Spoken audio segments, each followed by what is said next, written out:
Hello and welcome to Midwest Weekly, the show starring myself, Hairwiz, and my co-host CLT.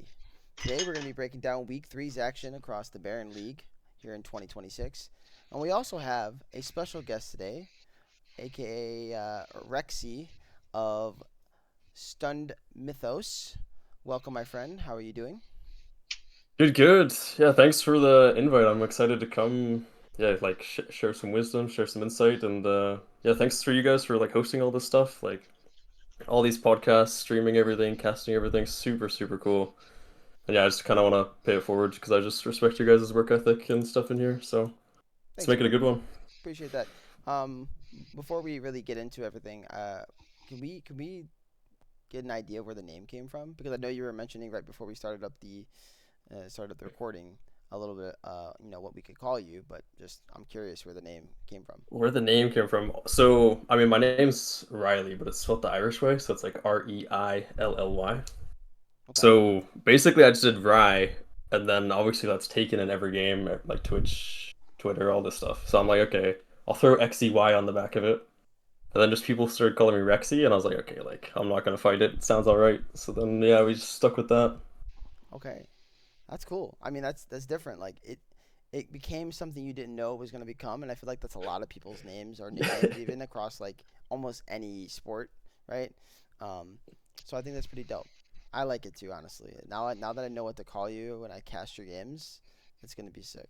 I'm gonna be like It flows. It flows well. I'm gonna be like Rexy gone rah rah or something, you know. All right, cool, man. Let's go ahead and jump into the first. Well, actually, guys are gonna yell at me probably watching the show because I didn't ask CLT how his day was. CLT, how was your day, man? Nah, no one cares. It's all good. No, Uh, everybody cares. I will get yelled at. I We all guarantee care, it. CLT. We all care. nah, day's been good. Actually, slow day at work, so I was a little bored out of my mind. I probably should have caught up on some of these series, but there was a couple of them that could have been emailed, and so That's That, brutal. that's wild, man. Okay, let's get to the first series, man. This guy is just I he's just so set the cooked. tone for this whole thing. Nice. All right, so the first match here from week three is that we're going to be talking about is going to be the Scorch versus Notorious Thieving Raccoon series. And I'm pretty sure this is game one. Am I wrong? This looks like game I one, think right? you are correct. Yes, this Okay, is cool, game cool. one. So yeah, game one here. You can see the draft up here. Actually, I don't know why I pulled the draft up because you guys probably want to see the stats. I'm tweaking. Let me pull up the stats here. Uh, Draft's not bad to have, but um, we definitely want the games with the stats. The information is important. All right, here we go. So, game one here. Rusty Crow picking up the Jinzhou. I know it's been a pretty common pick. I think it has a lot of plays this season, and it's got a pretty high win rate for us in the league. Um, Not surprised to see that pick coming out. 8-3 and 17. Obviously, really great scoreline from him. 10-4 and 5 for Aries in the top lane on this Zehen. And then, NTR doing their best to kind of stay in the game. Bright spot, as usual, Staney continuing to have a pretty good split. 8-6 and 2 on this misfortune, but I don't know if they. I think they gave him the proper draft, but I don't think they did enough to make sure he could sustain that lead that he got. So, unfortunately, the game kind of fell apart. Um, yeah, Rexy, you got any thoughts on either of these drafts or any of these picks in particular? Yeah, so like speaking on drafts here, I think like obviously both teams have decent drafts here. Like both like no game is instantly lost looking at this. I would definitely prefer like the Scorch side of Red side here. I think they punished the first pick Jarvan really heavily. Again, I'm not too familiar with all these teams, and maybe Scorch's jungler is a professional Jarvan player, but they picked four champs at dashes, and it kind of yeah regards what Jarvan wants to do. So I think they played well there. Also, the Xin Zhao with enchanters is always a combo that we love running.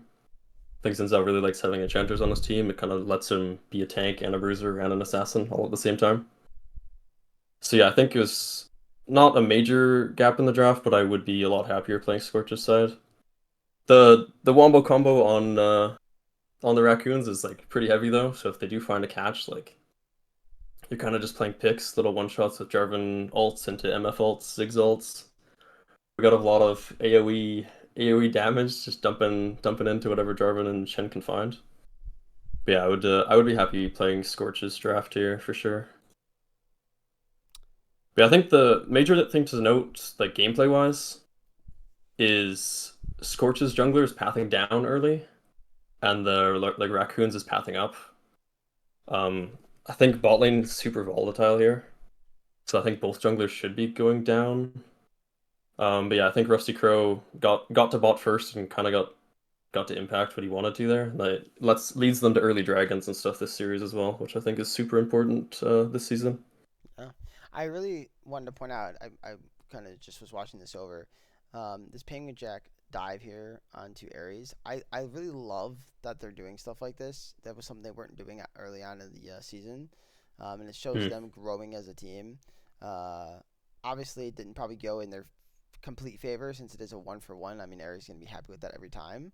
But like, at least it's showing their willingness to try plays and to attempt things. I do agree with you, though. Like, Drake seemed to be relatively stronger than really anything on the map neutral wise. Maybe even stronger than Baron, to be honest. I don't know what your take would on that be, but it feels like getting sold just is like your avenue of winning games right now. Yeah. But at the same point, at least they are definitely trying plays. Yeah, and the pathing top for the Raccoons, like they did punish the Zahan really well. I mean, even if you just look into like 6 minutes, like Shen's up a level and up 15 CS. So like the punishing did go well. It just puts their bot lane in a hard spot, and MF's primary damage in this comp. So if she's not ahead, then it's kind of hard. Yeah, 100%. Would not disagree there. But yeah, COT, do you have any particular takes on the draft or anything you're noticing as you're kind of scrolling through the game? No, I mean he kind of covered a lot of it. I agree that I think Scorch's draft is a little bit easier to execute, and especially with the mobility into Jarvan, I think they responded well in the draft, which Scorch is traditionally, a very good drafting team. Uh, they traditionally have been in this server, but I thought this was one of the better series team wide for NRT. So um, yeah, it looked competitive to where I think NRT's first couple series it was like they were just kind of feeling the team atmosphere, the team vibe, and yeah. 'cause I think the Raccoons bot lane did play really well this game though. I mean, they built their own advantages Yeah. and like created their own leads really, but it was just hard for the by the time they had those big of a leads, then everyone else had their dashes online and could kind of escape what I think their this is a primary damage. pretty easy Lucian game to play. Yeah. Where like I honestly think Lucian is a little overrated just because he's just hard to play Hmm. into either longer ranges or a lot more like lockdown comps. This comp, it's like you would not mind to be the Lucian here. Yeah. I do think Lucian is more of a counter pick ADC. That's fair. I also think he is good with Nami, but I do like some of his other pairings more. Once they took out the electrocute Nami interaction, then I don't think it's as good as it once was. Lucian Brahms I probably Yeah, I top. like Lucian Braum. Even I'm a Sona enjoyer. Okay. If you get away with Sona, Lucian Sona is his strongest pairing, Hmm. both stats wise Interesting. and just yeah damage wise. But yeah, you can't blind pick that obviously. So Yeah, unfortunately, Sona blind pick is a little yeah, bit crazy. it's not allowed unfortunately. Oh, not in this day and age of league. Maybe like game 3, game 4, you could pull it out or something. Blind pick. Hmm. Win some I was thinking stuff that off too. the Yeah. table. Um, Yeah. but even then, it still might be risky. It just depends on what's been evacuated from the champ pools after 3 games. Well, Hmm. it's like Go ahead, CLT. no, it's like well, I mean, Lucian, like as he noted, is a counter pick ADC, and actually, I think Sona is like one of the rare enchanters that's a counter pick Yeah. support. So 100%. they both kind of need to occupy the same spot in the draft, which is tough. Hmm. I will say I'm also very impressed with like watching this game a little bit over here, just seeing the fact that like the Raccoons were in this game almost like it's almost 20 minutes and they're only down about 2-3K. Like they were keeping the Goldie close. They were definitely They not had getting. chances, man. Yeah, they definitely not Yeah. were getting destroyed. I don't know if Scorch was letting off the table or if again, NTR was just playing a much better series. And I honestly am leaning towards they're just playing a better series because, like again, making attempt for plays is so much better than just letting the game come to you and like praying that you get a positive outcome. Um, I think you need to find advantages unless you like have like the most scaling comp ever, I guess. But at that point, I think you're trolling. So you got to have some early game, champs in there. Yeah. All right. So yeah, I do think yeah. We can Go. go on to the next game if you like, but I was gonna say Jarvan found a lot of value early this game, but he just fell too far behind CS wise and XP wise, like later into the game. And Jarvan's kind of their primary engage here, so it's hard for them to get those really exceptional wombo combos that they were looking for, just because Jarvan wasn't tanky enough to stand in his ult for as long as he wanted to. Yeah. It's kind of what I noticed later. But yeah, they definitely had chances to win. I mean, it was a close one. Yeah, I'm just gonna play this Drake fight real quick because this is pretty much probably Yeah. when they lose the game. They're already down 6K and they have to fight it, and Hmm. that's kind of what we're talking about. I mean, if J4 was able to pat down here and get a Drake or two early to let the game stall, I mean, maybe it's a better situation. But now you're down this gold lead, you're forced to fight. It's so hard, Yeah. and they even get the kill on the Jins out there. It's I just not. steal the dragon as well. Yeah, Oh yeah, I remember this actually watching this. that's crazy. Like, and this was Yeah. like if you're in this point of the game is Raccoon's just like, all right, we know we're down big, but we've got something. But the Hmm. problem is how does Shen side lane against the Hen at this point? Like, does he Yeah. ever? So you're in a really really bad spot. So you lost. You got the Drake, but you lost basically your whole base. So I'm surprised the game doesn't end here. Actually, I'm curious of why it doesn't. I saw it's a 28 I minute believe it. game. I believe it does, but I could be wrong. I mean, it's saying 28 minutes, so unless I'm completely Oh, tweaking. it's at 28 minutes now. No? Oh well, I guess getting executed by the turret might help. Oh. Yeah, Fucking Aries. that, Right. that may be part of the problem there. That might be the Yeah. This might be the most scorched sequence I've ever seen, by the way. Yeah, I'm sure. This is the stuff Yeah, they we love get to do. They love yeah. to monkey it out a little bit sometimes. Yeah, It we did. played Scorched last week, so I got to experience that firsthand. Yeah, they do some crazy stuff. They're good though, man. Like their mid jungle worked so well together, so Oh, of definitely a course, the tough two team. brothers. Yeah, Oh, they're brothers? the Oh, I don't synergy is even know Yeah, real. that. Yeah, Okay, that makes a yeah. lot. Because like yeah, like after we played them, I was like, man, like their mid jungle like really played well together. I was like, they were kind of everywhere. Makes I sense think now, I guess. you should go back in some of the VODs of previous splits and watch some of their crazy drafts. I think they've locked it in Hmm. a little bit, but man, I've seen some Azir top and stuff like that in their days. It's Oh, yeah. they're not afraid to monkey around. It's been yeah, it's yeah. been This is a like it's been a while, but this team made it to the finals about a year ago. So this is Yeah. oh, pretty much this exact roster. I think there was just maybe it was a Tom in the mid lane at the time. Banana Sword Yeah, wasn't on the top. team, but basically the whole roster Mhm. is the same. So hmm, they're definitely capable of doing work and making runs, but yeah. unfortunately, hasn't been that way the last couple splits. I think they've missed the playoffs 2 splits in a row, which has never happened to them. So Hmm. I it's, think they should get there this time. They do seem pretty good. yeah, I The top think laner especially is a great player. it's gonna be a fun Yeah. battle for that like fifth through eighth spot. It's gonna be interesting, and then obviously Yeah, the play-ins. So, but yeah. let's go ahead and jump into game two. We talked a lot about this game Okay. one. Um, so game two here, we got ourselves a Kindred pick, which I don't even like the pick in general, but good on you, Rusty. Graves got buffs recently, but I don't know if the Graves buffs are out yet. This game was played on Wednesday, right? And the buffs came on Thursday, I want to say. Correct. Yeah, Thursday. Yeah, you're right, I yeah. think. So the buffs weren't even out yet. He was just testing the waters. He's like, well, let's see how it feels now before the buffs. But 9015 on Graves from Ares is pretty disgusting. Into a Scion too, which is rather interesting. I feel like maybe early on you should be able to bully the Scion, but the Scion should just get tanky and you shouldn't be able to kill him. In theory, maybe I'm completely wrong. And then what's this Vel'Koz Bro. ADC?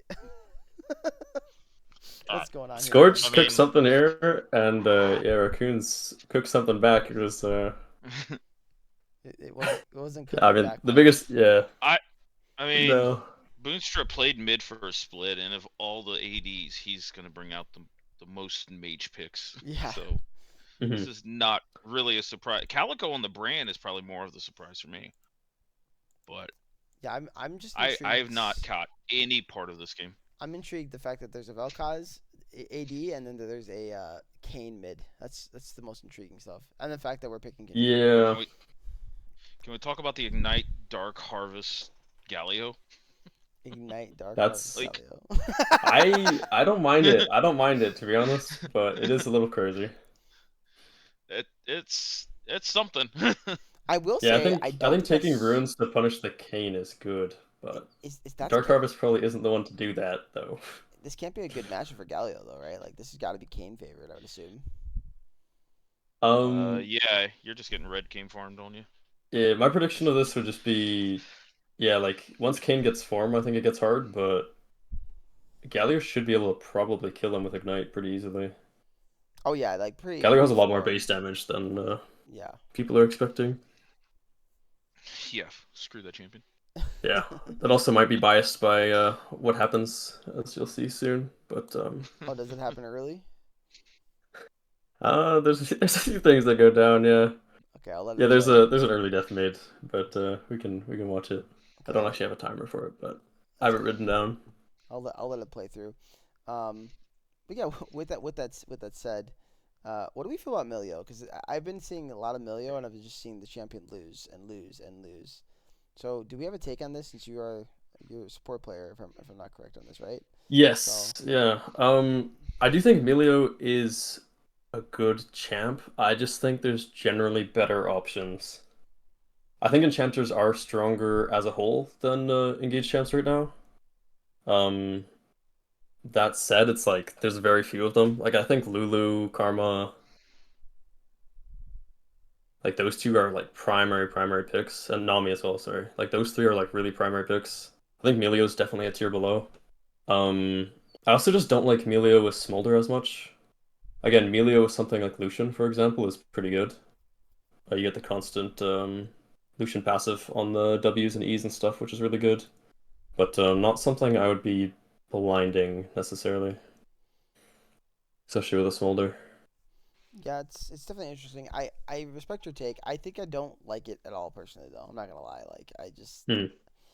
it just feels so like you said. There's something that does its job better. First off, and then I agree that enchanters are feeling a bit strong now, even to the extent of I can see it being them being better overall than engaged supports.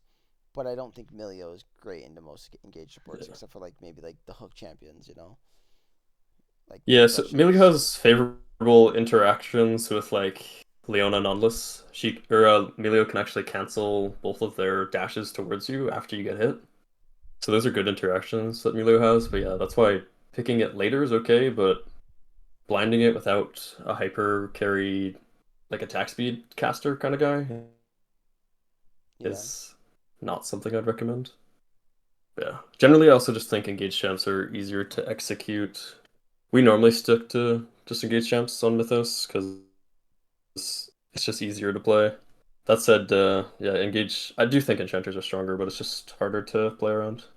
yeah. I mean, I think the best spot to look at it right now is they can pro play. They're still playing a decent amount of this engage, but enchanters are popping up a lot more. Hmm. And I agree with the ones you're stating that the Nami, like, she's definitely broken. Like, there's no doubt. Like, in terms Yeah, of not Miss. Yeah. enchanters, like, she's cracked. But I think Karma is like somehow like slipping through the cracks on people really seeing how broken she is, even though she's getting play. Like right now, she's undefeated in our league, for example. Like she's like 5-0 or Mm. 6-0. Like the champion is just like unstoppable. It seems like, and she's good into a lot Yeah. of I mean, yours. Karma default wins. So I was gonna say Karma like default wins basically every lane, which is why it's so strong. Assuming AD carries are somewhat even in terms of power level. So yeah, that's why Karma is so strong. Karma also just yeah has good matchups into some of the other good supports. Should have cut you off though. No, no, you're good. You're good. At least we're on the same page with the Karma pick. I'm just Yeah. surprised that it hasn't got the prio it probably deserves at the moment. Like it's getting Hmm. picked, but I don't feel like people are really prioritizing it as much because she feels like such a neutral Hmm. support pick an enchanter that does pretty much anything you want, can work with almost any ADC. Not every single one of them, but majority of them. Like you really don't have a problem Hmm. with just picking it, and she's not bad in most team comps either. Uh, and she Yeah, works. I mean, she works well with all the junglers that are being played, the Wukongs, the Jin Zhao's, yeah. Pantheons, any of those. Like she's cool with that. So Hmm. it's very interesting. But with all that being said, I still like Engage too. Like I think Engage is Yeah. tends to be easier, like you said, and it feels better to play. You have more Hmm. agency. Yeah. Yeah, really you get to choose what happens when you play Gauge, which is just what we prefer. Yeah, sitting But yeah, back this and game, watching. going back to the game, yeah, this game got out of hand fairly quickly, unfortunately. Yeah, After the early mid lane solo kill, then Galio kind of repeatedly does that over and over again. I'm waiting for another one. I was just kind of letting it play after the first Oh one yeah. because I thought there was more like about to happen, but none yet. Um, But I'm sure it's coming up soon. Oh wait, I probably just skipped it. Did he die oh from yeah, here? I believe so. Man, it's gonna be so annoying. Bot Hmm. lane's probably annoying for this Yeah, Smolder too. Like, what do you do there, man? Like, oh my bot god, lane's very difficult for Smolder. Yeah. banana Yeah, you can slowed. see what. Chill out, dude. Yeah, yeah. What was that? That's I didn't even understand the combo what just happened. I think I saw W in there somewhere, like a flash auto Q or something. Bro, I got okay. Yeah. Then you got a little W out there as well for damage reduction, but yeah, that's a one shot for sure. But yeah, no, That's bot lane. Speaking of bot lane, it is really hard for Smolder to really do anything this lane. He's outranged by both, and his support can't really create any space for him either, so he kind of has to juke in and out of the minions and try to just get all the farm that he can. yeah. So what do we think about I'm just gonna bring up one more champion and then we can let this series be done and over with. What do we think about Graves with the buff changes? Do we think we're gonna start seeing him more? And do you think it's gonna be top lane, which I don't think so, but or do we think he's gonna pop up in jungle? Because he theoretically should go back to being pretty good into stuff like Jin Zhao, Pantheon, Wukong because of how his stacking Hmm. works with his passive now off the E. Yeah, I do think Graves is going to be strong. Um, Currently, my take is that you need a Graves player, though. It's not a champ for everyone, and that's totally okay. But I think if your jungler is playing Graves, it is something to look for.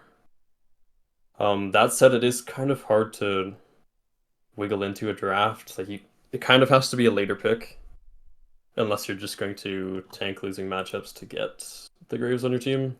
But yeah, you kind of need tank top. You probably want an engaged support as well. Um, is what I'd recommend with the Graves. But yeah, he is going to be strong for sure. Yeah, I'm kind of feeling that vibe too. Like I used to play a bit of Graves back in the day, and I'm like, I wonder if I should pick him up again, just because it'd be a nice, you're not expecting this pick, and it pops out of nowhere, like, oh shit, Graves, hello, and it is Hmm. historically good into most of the champions that are meta right now. So it's just Yeah. the changes when they nerfed him a while back. I don't even remember when that nerf came through, but because this is like pretty much a revert change, if I remember correctly. Um, Yeah, maybe. I'm honestly it, not too sure. It's got I it's believe close so. to Yeah. pretty much that. Like 'cause this used to be basically what his passive was on the scaling, on stacks Mm, on it. So it's pretty close. But nonetheless, since they changed him and made him weaker, like those champions have no problem just dueling him. Right? He just kind of pops. So, yeah. but now I would expect him not to pop Yeah. like that anymore, especially early game. Mhm. Yeah, I But think that's pretty fair. got nothing else on this game. CLT, do you have anything you want to touch on before we move on to the next series? No, no, you guys covered it. I think the Kane was interesting, especially it's an R5 Kane, to where I think Smolder could have went mid and you could have found something a little more like advantageous in the bot lane, even if it's something like an Ezreal, Sivir, Jin, something that can play away from these double range. But the Smolder going bot lane made no sense here. Yeah, it's so sad. I just I clicked to get towards the end of the game and I just watched sad fight where like it's a 2v5 basically. I think Dionysus wasn't there, but they could not kill. They couldn't kill anybody, Wait, man. he Oh, he went blue cane. All right, Yeah, the blue cane was my my that's a little question, wild. but I mean, Yeah. Blue Cane is not horrible here, but you are in a Kindred. You're not gonna get as many one-shot chances because of that. But in theory, like, there's a lot of squishy targets. Like, you can blow people up. You just don't pick. You don't pick Kane here. You put You Smolder just don't mid, let pick him Cane. stack to infinity, Just and pick, then you just figure out something bottling. just pick Oriana, man. just, Sure. just pick Syndra. Pick something that can like pick people No, up one shot. you're outranged as both of those in the Vel'Koz brand. Like Oh, I'm talking about you mid. take the Smolder mid, and then you just white flag bot lane Oh, you at white this point. flag bot lane. Yeah, That's I actually funny. don't I mind that idea, to be honest. I think that like is probably correct. Smolder's been a legacy answer to Galio. You Yeah, just stack for free. Laning phase is super manageable. I mean, I we saw mean, it at you've got Worlds. Zac. yeah, it's actually I, a good idea. yeah, and you have virtually no gank assist in the range mid with Galio. So Graves and Kindred and whoever else, like you're waiting for NTR to make all the mistakes in the world in the Scorch's comp. Yeah. Well, it was a So, quick game. I will say that. Like, it was a mhm. fast end. They didn't mess around ending this game. And what like over a kill a minute, kind of insane by them. Scorch was definitely taking care of business. But we'll go ahead and jump into the next series, which is going to be Small Brain No Mechanics versus Vancouver Impact Challengers. Small Brains able to pick up this win. Um, was a pretty fun series to play in. I'm not gonna lie to you guys. Vancouver played really, really well, I think, in game two without question. Let me see. Okay. So, yes, game one. This is not game one. This is game one. You see, Hare was over here picking up the Jin Zhao. Once again, Jin Zhao, you're going to see a lot of him this week. I think he's played almost every single series. Like, maybe one series he wasn't played in. So, he definitely is a lot of high priority by all the teams. Not surprised to see that pick. We're seeing some Azir. I think this will probably be Zema's only Azir game this split, if I had to guess. Maybe not, we'll see, but generally doesn't get it a lot. 70110 on the pick, though. Looks really, really, really good. They try to counter pick it with the Akali, but Zema knows that matchup pretty well, so he felt pretty comfortable. They were like the trades early, I think, were pretty close, but he made sure not to int over because he knew if the Akali got fed, it could be a problem. Um, and then Yunara also getting a lot of pickups as well. I think she's been played like 6 or 7 times this split. 9-0 and 2, 9-0 and 10 here for Mano. On the other side, I think the team like the biggest thing that stuck out was they picked Nautilus, and they talked about it on the cast a bit. Like Shadow was not able to find any like offensive plays with the Nautilus pick, and I feel like if you're gonna pick something like that, you should be looking to be aggressive at some point in lane phase, especially into what is a pretty low mobility carry in Yunara. Like without her ult, she's only got a little bit of a dash.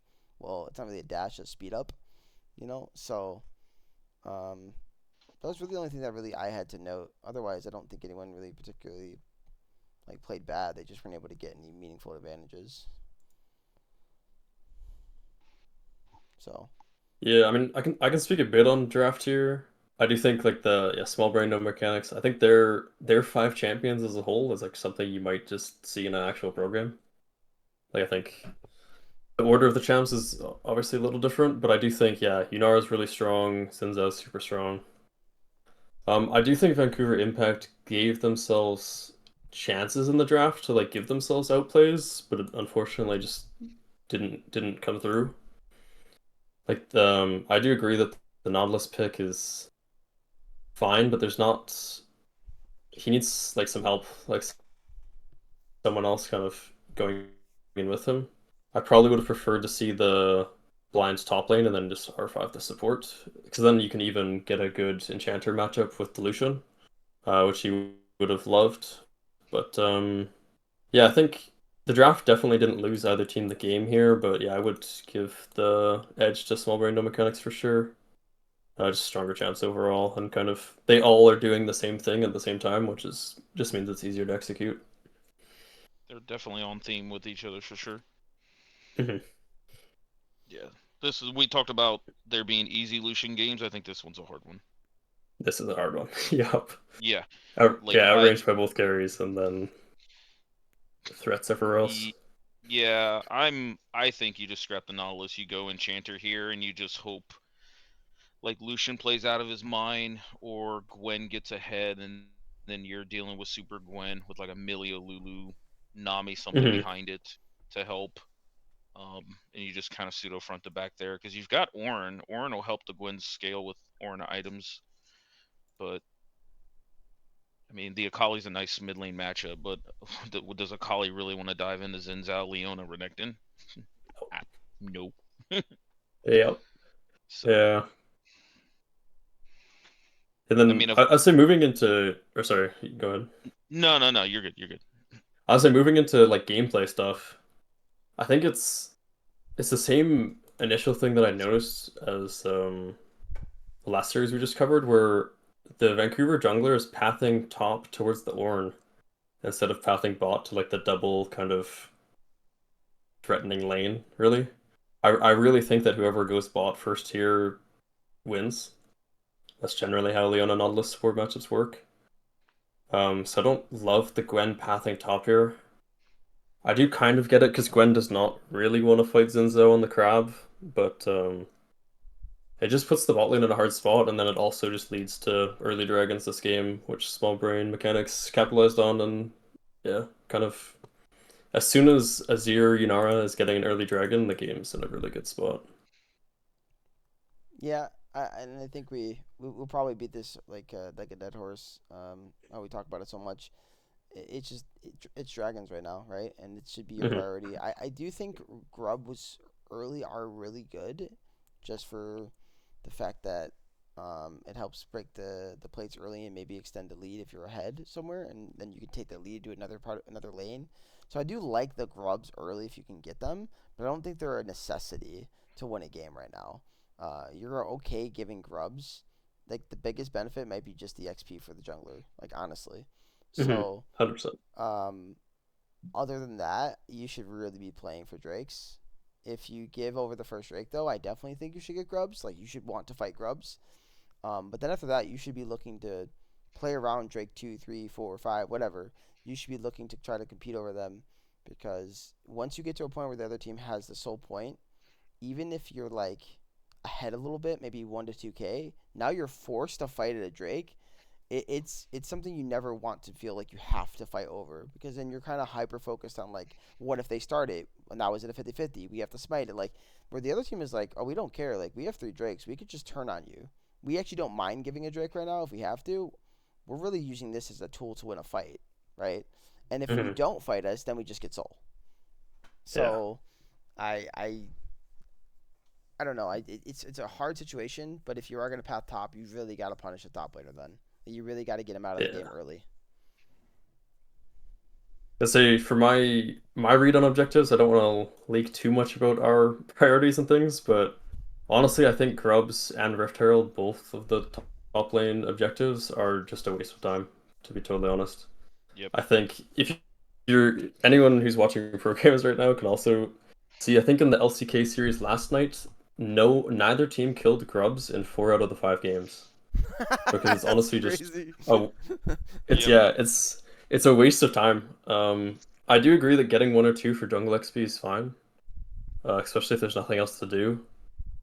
But like, yeah, like pro teams have learned that it's a waste of time, and yeah, it's it is pretty funny that just no one's even taking them at this point.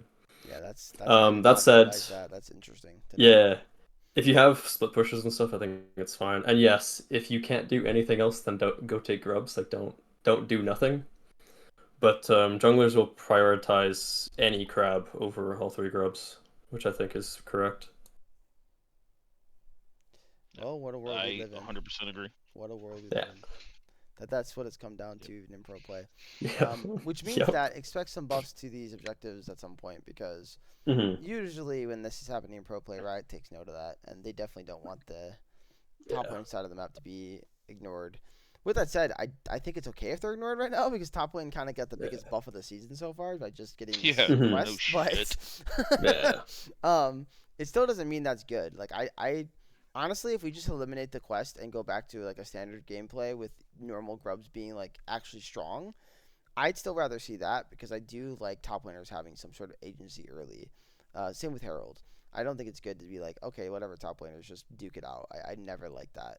The meta's never fun to watch, but um, you can't help what it is. You know, if that's what teams have discovered, then that's the meta, and that's what they're gonna play around. So Yeah. And it's something that's been going on for like 2 or 3 patches now. I think teams have been figuring it out. Um, so yeah, it is crazy, but yeah, it is just what the game is right now, unfortunately. yeah, and I won't lie, even myself as a jungler, like learning the new pathing and stuff every year is a part of that. Like you need games to figure this stuff out and what's strong. Hmm. Um, Yeah. my top laner has probably played the most amount of solo queue, and kind of like you kind of brought it up, like pretty much just like dragons. It's just dragons now, you know. Yeah. And then you start playing Yeah. games, you start realizing he's not lying, you know, like he's right. Like dragons are Yeah. still P, bro. Like what am I doing? Why am I playing Yeah. grubs Hmm. for fun or something? But it does force sometimes teams to fight, and I think that's still something that's also fine. Like maybe you can trick a team into fighting you at grubs. I mean, if you're ahead, like it just makes you more ahead. So if you could somehow do Mhm. that, I guess that's not bad reason to contest grubs. It's just what if the team is too Yeah. smart? So Yeah, I think it's just really if grubs get taken, then the other team's jungler knows there's no one bot, and then enemy bot gets dove and they die, and then that's game losing. yeah. It's really the major thing. As far as the game goes, Um. I haven't really touched much about the gameplay, but I think they were fighting back pretty well early on in the game.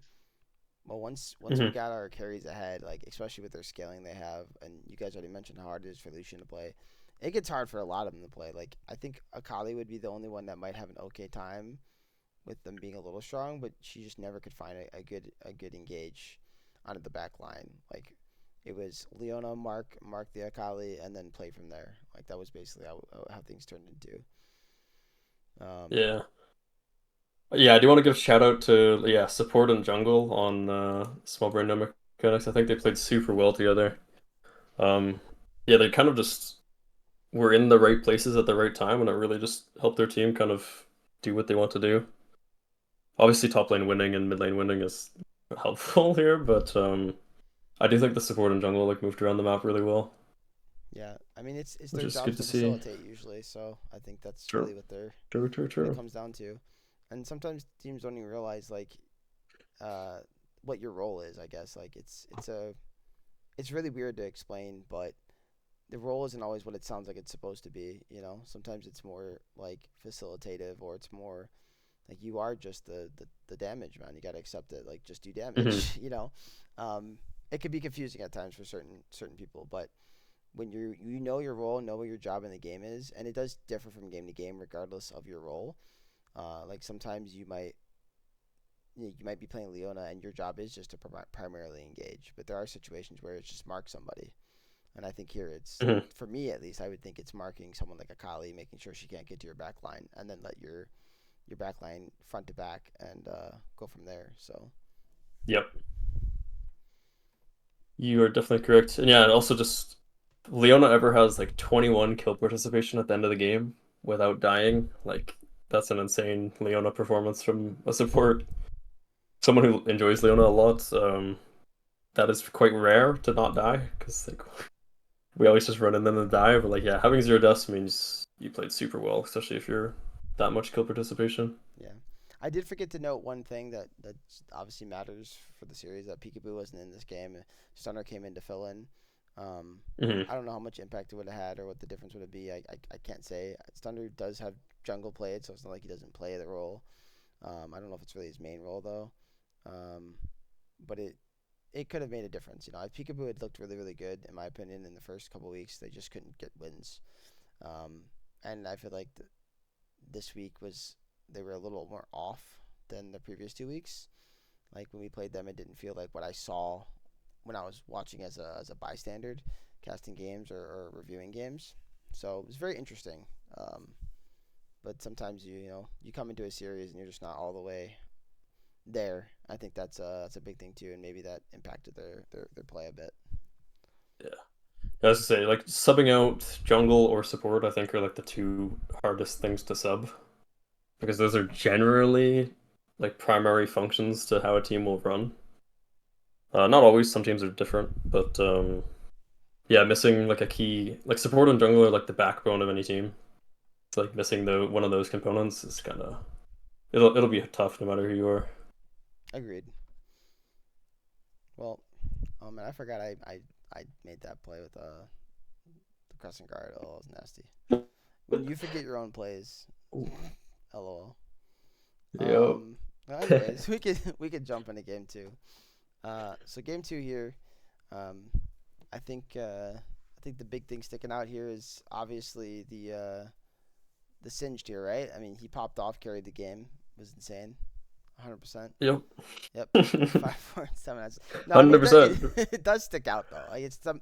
I don't think we've Yeah. ever seen it in Baron League. I mean, maybe at some point. I don't know. CLT, you have any idea? No, I know there was a couple of Herald League players that played it, but I don't think in Baron League we've seen it. Okay. I do think it's quite funny. Like, I do think Singed is a really good matchup in the Rumble. You do have to play it extremely well. But yeah, it is something I like seeing it. Like, I like seeing experimentation and stuff. Obviously, didn't go too well, but didn't cost them in the end, so it's okay. But yeah, it's I do like seeing new champs and new stuff and new theories that teams are testing. Yeah, my other only note that really stuck out to me was when they picked the Maokai support. I know Fid plays that, and so they were probably trying to take it away from him. But I Hmm. mean, I don't really love Maokai at the moment in general, let alone support. I don't know if I love him anywhere. He did get buffs though, I think recently, so maybe he'll He pop back did. up. But this was played before the patch change, so Yeah. and then I do obviously think, Brahms got into it too. yeah. I think Maokai, just to speak on Maokai as a champ, I think in jungle it's okay. It's not amazing. I do think there are spots in drafts for it where it's good. Like if you're playing like a poke comp and you have like a Maokai jungle, I think it's really good. I do think Maokai support is terrible. Like it's like I used to play it and I've it's just it kept going wrong and I just think the champ can't function. I think you lose every lane as Maokai support. You can even see it on the screen here. Brom's just running into this guy's face and just like throwing a Q at him and he can't interact or really do anything. So I just really don't like Maokai support right now. That said, it is kind of a semi band-aid to not playing like Rel and Alistar, because it kind of does the same roles, just a little worse. So I can see like the theory of picking it, especially if it's a flex, but yeah, I don't like it going support here, especially into Braum when it's showing. Yeah. With that said, I do think the solo lanes here were doing pretty well early for the side of Vancouver. Super well, super Yeah, well. Tangy was obviously punishing improvising on the Singed as we memed the pick a little bit, but um, Zemo took a really unfavorable trade. Probably one of the most uncharacteristic plays I've ever seen him make in Baron League. I thought it was kind of hilarious. I'm like, what is this guy doing? And I'm like, I gotta bail this guy out now because he's kind of inting his lane. So um, Smudge just didn't play respectful after the first gank. I really don't think I should be able to get every peak gank off there, but I also think I should get punished as well in my own jungle at this point. Um, so I'm surprised the stunner doesn't punish me initially, but he wants to contest Crab, and I got bot lane prio, so I was like, we're good, we're Gucci. So I kind of got away with one there. I'm not gonna lie, it was a little Yeah. risky. Yeah, I think just jungles in general, like not full clearing is just a major risk this season.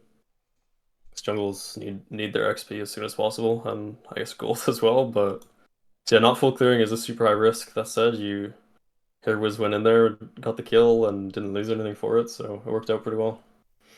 Yeah, I feel like you probably don't make that play if you're looking at it, like if bot lane doesn't have good setup and good priority, it's really hard to Mm. repeat gank mid there. You probably just hit the one gank, the flash, and whatever happens to your rise at that point is whatever happens to your rise.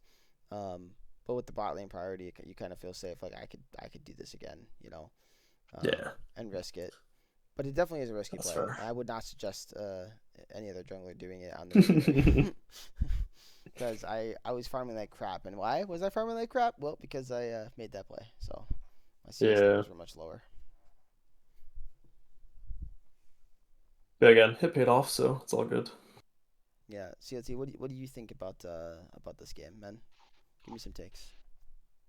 I mean, you kind of covered a majority of it. I thought this again was a really good showing from VIP, especially in the solo laners. I think Smudge has continued to stand out in all of their games, and going against a fairly well known, at least in this server, mid laner like Zenma, and Small Brains is when you're holding on against Zenma, you know what you're doing. But yeah, there's a lot of things that they could still clean up on. Punishing your mistakes, and just the multitude of ganks you threw mid. Definitely could have invaded and got at least less or more advantages towards that. Maybe cut their losses a little bit, but you know, overall, Small Brains ends up coming out on top. So Yeah, I mean the only real major gameplay notes I have are kind of later into the game. Because I do think, like, yeah, I think Vancouver Impact played this game pretty well. I don't think their draft set themselves up for success, but I think they all five players played super well and like got built all their own leads. I mean, you can see even going deeper into the game, like even 5 minutes from now, they're still holding their little 1,000 gold lead, which I think is quite impressive into a good squad like Small Bruins. Yeah, that's at around the 20-minute mark, the game gets kind of blown open, and that's when it starts going pretty downhill pretty fast. Yeah, they were But definitely able to get like turrets and get gold that way, and I think that was their mhm, primary way, and of course a little bit of a farm advantage in most lanes. The yeah, biggest one being topside, obviously. That was where it was the struggle really was for Small Brain side. But mhm, even 8-9 CS can be a big difference when it all adds up if it's in multiple lanes. Um, and I don't really know in particular why AD was behind in CS. I don't remember what happened. Maybe the kill they caused got that. they got 2v2 killed early, I think, if I remember correctly. Yeah, it was something that happened. I think we had like a skirmish fight, maybe even like around his It's like, frag or something like that. It was something where he died, right? The point is he died, so that might be yeah, the reason why there's a bit of a CS difference. Mid lane is just, I mean, Rise is not really particularly like OP in the Victor by no means, so it's not a great matchup, I don't think. yeah. The Varus kill was like a 3v3 fight on bot Tribush at 11 minutes. Okay, yeah, Say that's where Justana lost the lead there. I remember it too. Yeah, that was his unfortunate death. It was well played by them, I think too. Like they didn't Yeah, play it bad at all. they So capitalized well. yeah. But with that said, I think we can probably jump on to the next series. I'm not gonna gas myself Okay. up, so I'll leave that to you guys. Definitely a fun game to play though. Yeah. I was trying to find the end of the game. I don't even remember when these games end half the time. Here we go. Yeah, the game was super close, and then I think it was pick into Baron into another team fight win, and then you guys, or the yeah, Small Brain No Mechanics got like a 4K gold lead in 4 minutes, and it kind of just blew the game open pretty fast. Yeah, But I think, yeah, Vancouver Impact has things like I think they played really well the second game, and I think looking forward, I think like they can be happy with this and see things they can improve on, and like yeah, really attack next week. yeah. I really don't think they So I should think feel bad. Is the point? Like I think they no, should no, like no. look at the positives. With that said, I do want to announce this here just for everyone to know. I there was some stuff going on with the team though, so it sounds like there's going to be some major changes Mm. to the roster. Uh, so I think most of the players are pretty much going to be gone, and they're going to be bringing in a whole, more or less a whole new squad. Um, it's very sad to obviously hear. You never like to hear anything bad happen. And again, I'm not going to go into full detail, but all prayers out to all the players, and hopefully everything going on with them. Uh, they're going to be doing okay moving forward. And whatever the new roster is fielded, hopefully they can turn the season around. Yep. Where do we go? Well, where we go next? We are going to Hidden Leaf versus Here we are. Insane Banana Posse. I think everyone's favorite Yeah. favorite games to talk about. Oh, why am I on YouTube? Unless I you're trying to love scout this team so much. This insane banana posse. Guys, I can't wait to play against you guys. Honestly, I'm scared. I'm really scared. I'm not gonna lie. Which one's this? You guys, every game I've watched for you guys, it's like some crazy stuff going on, crazy drafts, and yeah, I'm scared, man. Like, I don't know. I don't know what to do. It's straight chaos, bro. It's straight chaos. Um, let's start with some chaos here. So everyone knows about the funny bot lane that you could have with Ivern Rengar bot, right? Like people have done that over the years. It's kind of a meme bot lane. Oh, how about we get it topside, but instead we get it Ivern versus a Rengar? That just was so comical to me that ended up coming out. If someone can look at the draft for me, let me know. Was that Ivern taken first, or was the Rengar taken first? It was an Ivern B5, Rengar R5. So Okay, yeah, Rengar last pick. Rengar was counter then. Okay, all right. Yeah. It's so comical, man. So now But yeah, you don't want to use your bushes in the game. yeah, honestly, if you do pull up the draft page, I actually do really like the Rengar here. Because, like, really you're thinking, oh, Volibear's already picked, like, our jungler's already locked in, guys. And we don't know where this Ivern's going. Oh my god, my dog. Because, yeah, Wukong could technically go top, Zehen could go jungle, Zehen could go top. You don't really know what's going on here. But they can double flex this Rengar Volibear jungle and top, I would imagine. So I think it's actually a really good pick because they can just slide it where it'll fit better. Yeah, this is very true. And Volibear is a champion that's kind of, I don't want to be saying getting slept on, but he to me is, it's a pick that honestly I think they could start picking it up in the pros more, because I don't think it's that bad. Like you get to like game 2, 3, some of these picks get out of the way.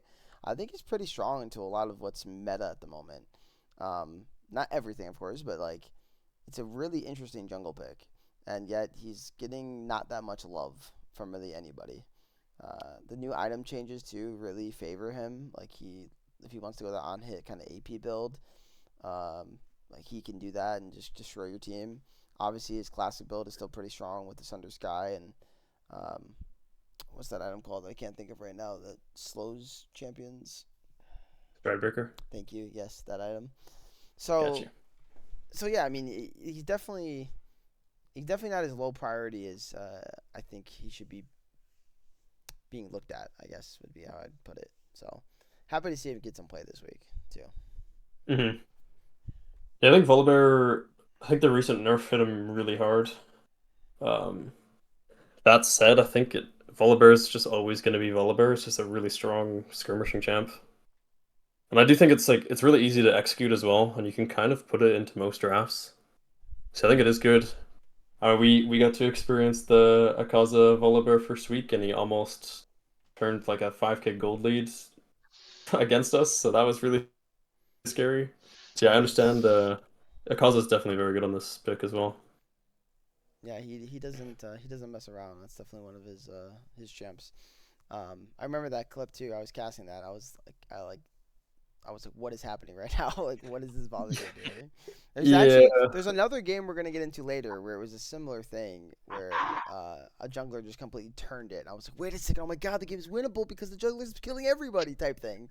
I was just watching it yeah. live. It's funny. It was a Vi clip, so we'll get there. Mm. But yeah, no, Volley is he's an interesting champion. But if you have a lot of range, he can definitely struggle too. Like there's definitely Mhm. things you could play around the pick. So um, but yeah, diving more into the gameplay of this game, what do you guys kind of got for me? Let's see what I wrote down here. Yeah, I think well, I think major thing to note is just the mid lane matchup here. Obviously, top lane's exciting, but I'm not gonna pretend like I know what's supposed to happen up there. But you That don't know the Iron Rengar matchup? that said, I also don't know what's going on in the Volibear Ori matchup, but I know it can't be good. So Oh yeah, I think, the Wukong, you mean? yeah, I think that Ori did a great job punishing Yeah. Wukong mid. I mean, I think he was. I wrote down somewhere that he was up 20 CS in like 3 minutes. Yeah. So that's obviously not something you want to see. Yeah, Um, Arthurius has been playing really good this season so far. So yeah, uh, Mm. picking like Wukong into him just feels like you're giving him a free lane. Um, Mhm. I don't know, and it's in the Ari, which I don't really think is that easy for Wukong to play. You No. It's not. basically can never engage under It's the Ari because she can just charm you mid dash, and then what do you do? yep, So You have yeah, an all in window at like level 2, level 3. I mean, Wukong mid is just a poor man's Talon. You have just all in potential super early with Ignite, and if that doesn't work, then you're holding on for dear life and trying to play for rooms. yeah, I'd yeah, almost argue going Electrocute 2 over Conqueror because of that reason. Because you're just trying to pop yeah. every level Yeah. 2, right? So Hmm. you just The thing is, again, I'm not gonna pretend to know what Insane Banana Posse is doing. No Just, one knows. they're just some crazy people. wait, Thresh. But Wait, I'm watching this clip right now. Thresh, can he go? Okay, he can't okay, solo kill. He can't solo nah. kill. Never mind. But I think if Zehen goes top here, Wukong goes jungle, and Ivern goes mid, I think the game is a lot easier. Oh But True. yeah, I don't. Yeah. Wukong because I should. think Ivern mid is actually good, if Yes. you know what you're doing. Yeah, and Wukong should shit on Rengar at 6. Like it shouldn't even be. I mean, Yeah, even before 6, he really should win because of his W. yeah, You just don't want to fight him pre 3, I think, and you should be fine. yeah. So Yeah. Yeah, I think Agreed. yeah, Hidden Leaf's definitely a super strong team. Yeah, I know we played them week one, and our lineup's quite different now, but they were really good. Especially, I think their mid jungle are like super good players. yeah, And I they really noted showed it this game. I noted in that series. Mhm. I'm sure when you watched that, like they basically had two of the exact same scenario mirrored. That I think if they play it differently, they could have won those games. And I don't know if you remember, it was around the Baron, or not the Baron. I'm sorry, around the Drake. And it was like I think Drake 4, like for Soul for somebody, and it was the exact same thing twice. One team had Baron and one team didn't, and then they just collapsed. Whether they were the team with the Baron or the team without the Baron, they messed up the plays. It was so sad to watch. Um, Yeah, but but that series was very very poor from us. But yeah, they were close to punishing us, but we got away with it. Yeah, I know what you're talking about. well, you guys played it well too. Like I don't think like when you really look at that, and I don't want to go too far back there, but I'm just saying like when you Yeah. really look at that, no team like were playing it horrible. It's just they needed to do something a little differently to try to actually punish you Hmm. guys. And I think when you guys were Yeah. pushing with Baron in one of the games, you guys actually established the control of the mid lane properly, and then they gave it up. Hmm. They gave up Drake control completely, whereas they didn't do that when they had the Baron. So that was really the biggest difference. But with all that being said, I'm not gonna go coaching crazy because I'm still just a player too. Yeah. But I mean, it did stick out to me. That was the biggest thing in that one. Hmm. So, but Hidden Leaf does look like they're getting back on track after that series. They've had now 2 Yeah. phenomenal weeks. So Yeah. Yeah, I do think they're a strong team. I think we did get lucky to kind of 2-0 them, to be honest. I finished top 3 last split, so they Hmm. definitely know what they're doing. I just think Yeah, for I them, guess. it comes down to drafts. Like their mid Hmm. jungle and even their top lanes are so aggressive that if they can get a bot lane in a scaling position and able to like defend themselves, like the Sivir Braum lanes, those are Yeah. it's a more completed team comp that they can play. Hmm. I don't really have too much gameplay notes besides this. I mean, it's just the mid lane can kind of do what he wants and runs around and kills everyone. yeah, Yeah. what did he finish the game? Unfortunately. As he finished 14 4 and 4. Yeah, I mean, yeah, he ran around and did what he Yeah. wanted. Bot lane didn't do anything. Bot lane Yeah. was just chilling. Bot lane thought Uh, I mean, they got a lot of assists, but mhm. that was their contribution. It was definitely a mid game. Yeah, mid But yeah, lane. as I was taking, I was to say, as I was taking notes for this game, I was like, Volibear Ari should fight as much as they can, and then go get their Sivir ahead. I think a Sivir's even in the game's won, and that's exactly what happened. I mean, we're 8.5 minutes. Not even 8.5. It's like 9 minutes in, and we're 4K Goldie basically. For him to Yeah. leave. So Yeah. when you're in those situations in the game, like that's a fast track to a loss, right? Like Hmm. you have to play really, really well to get it back.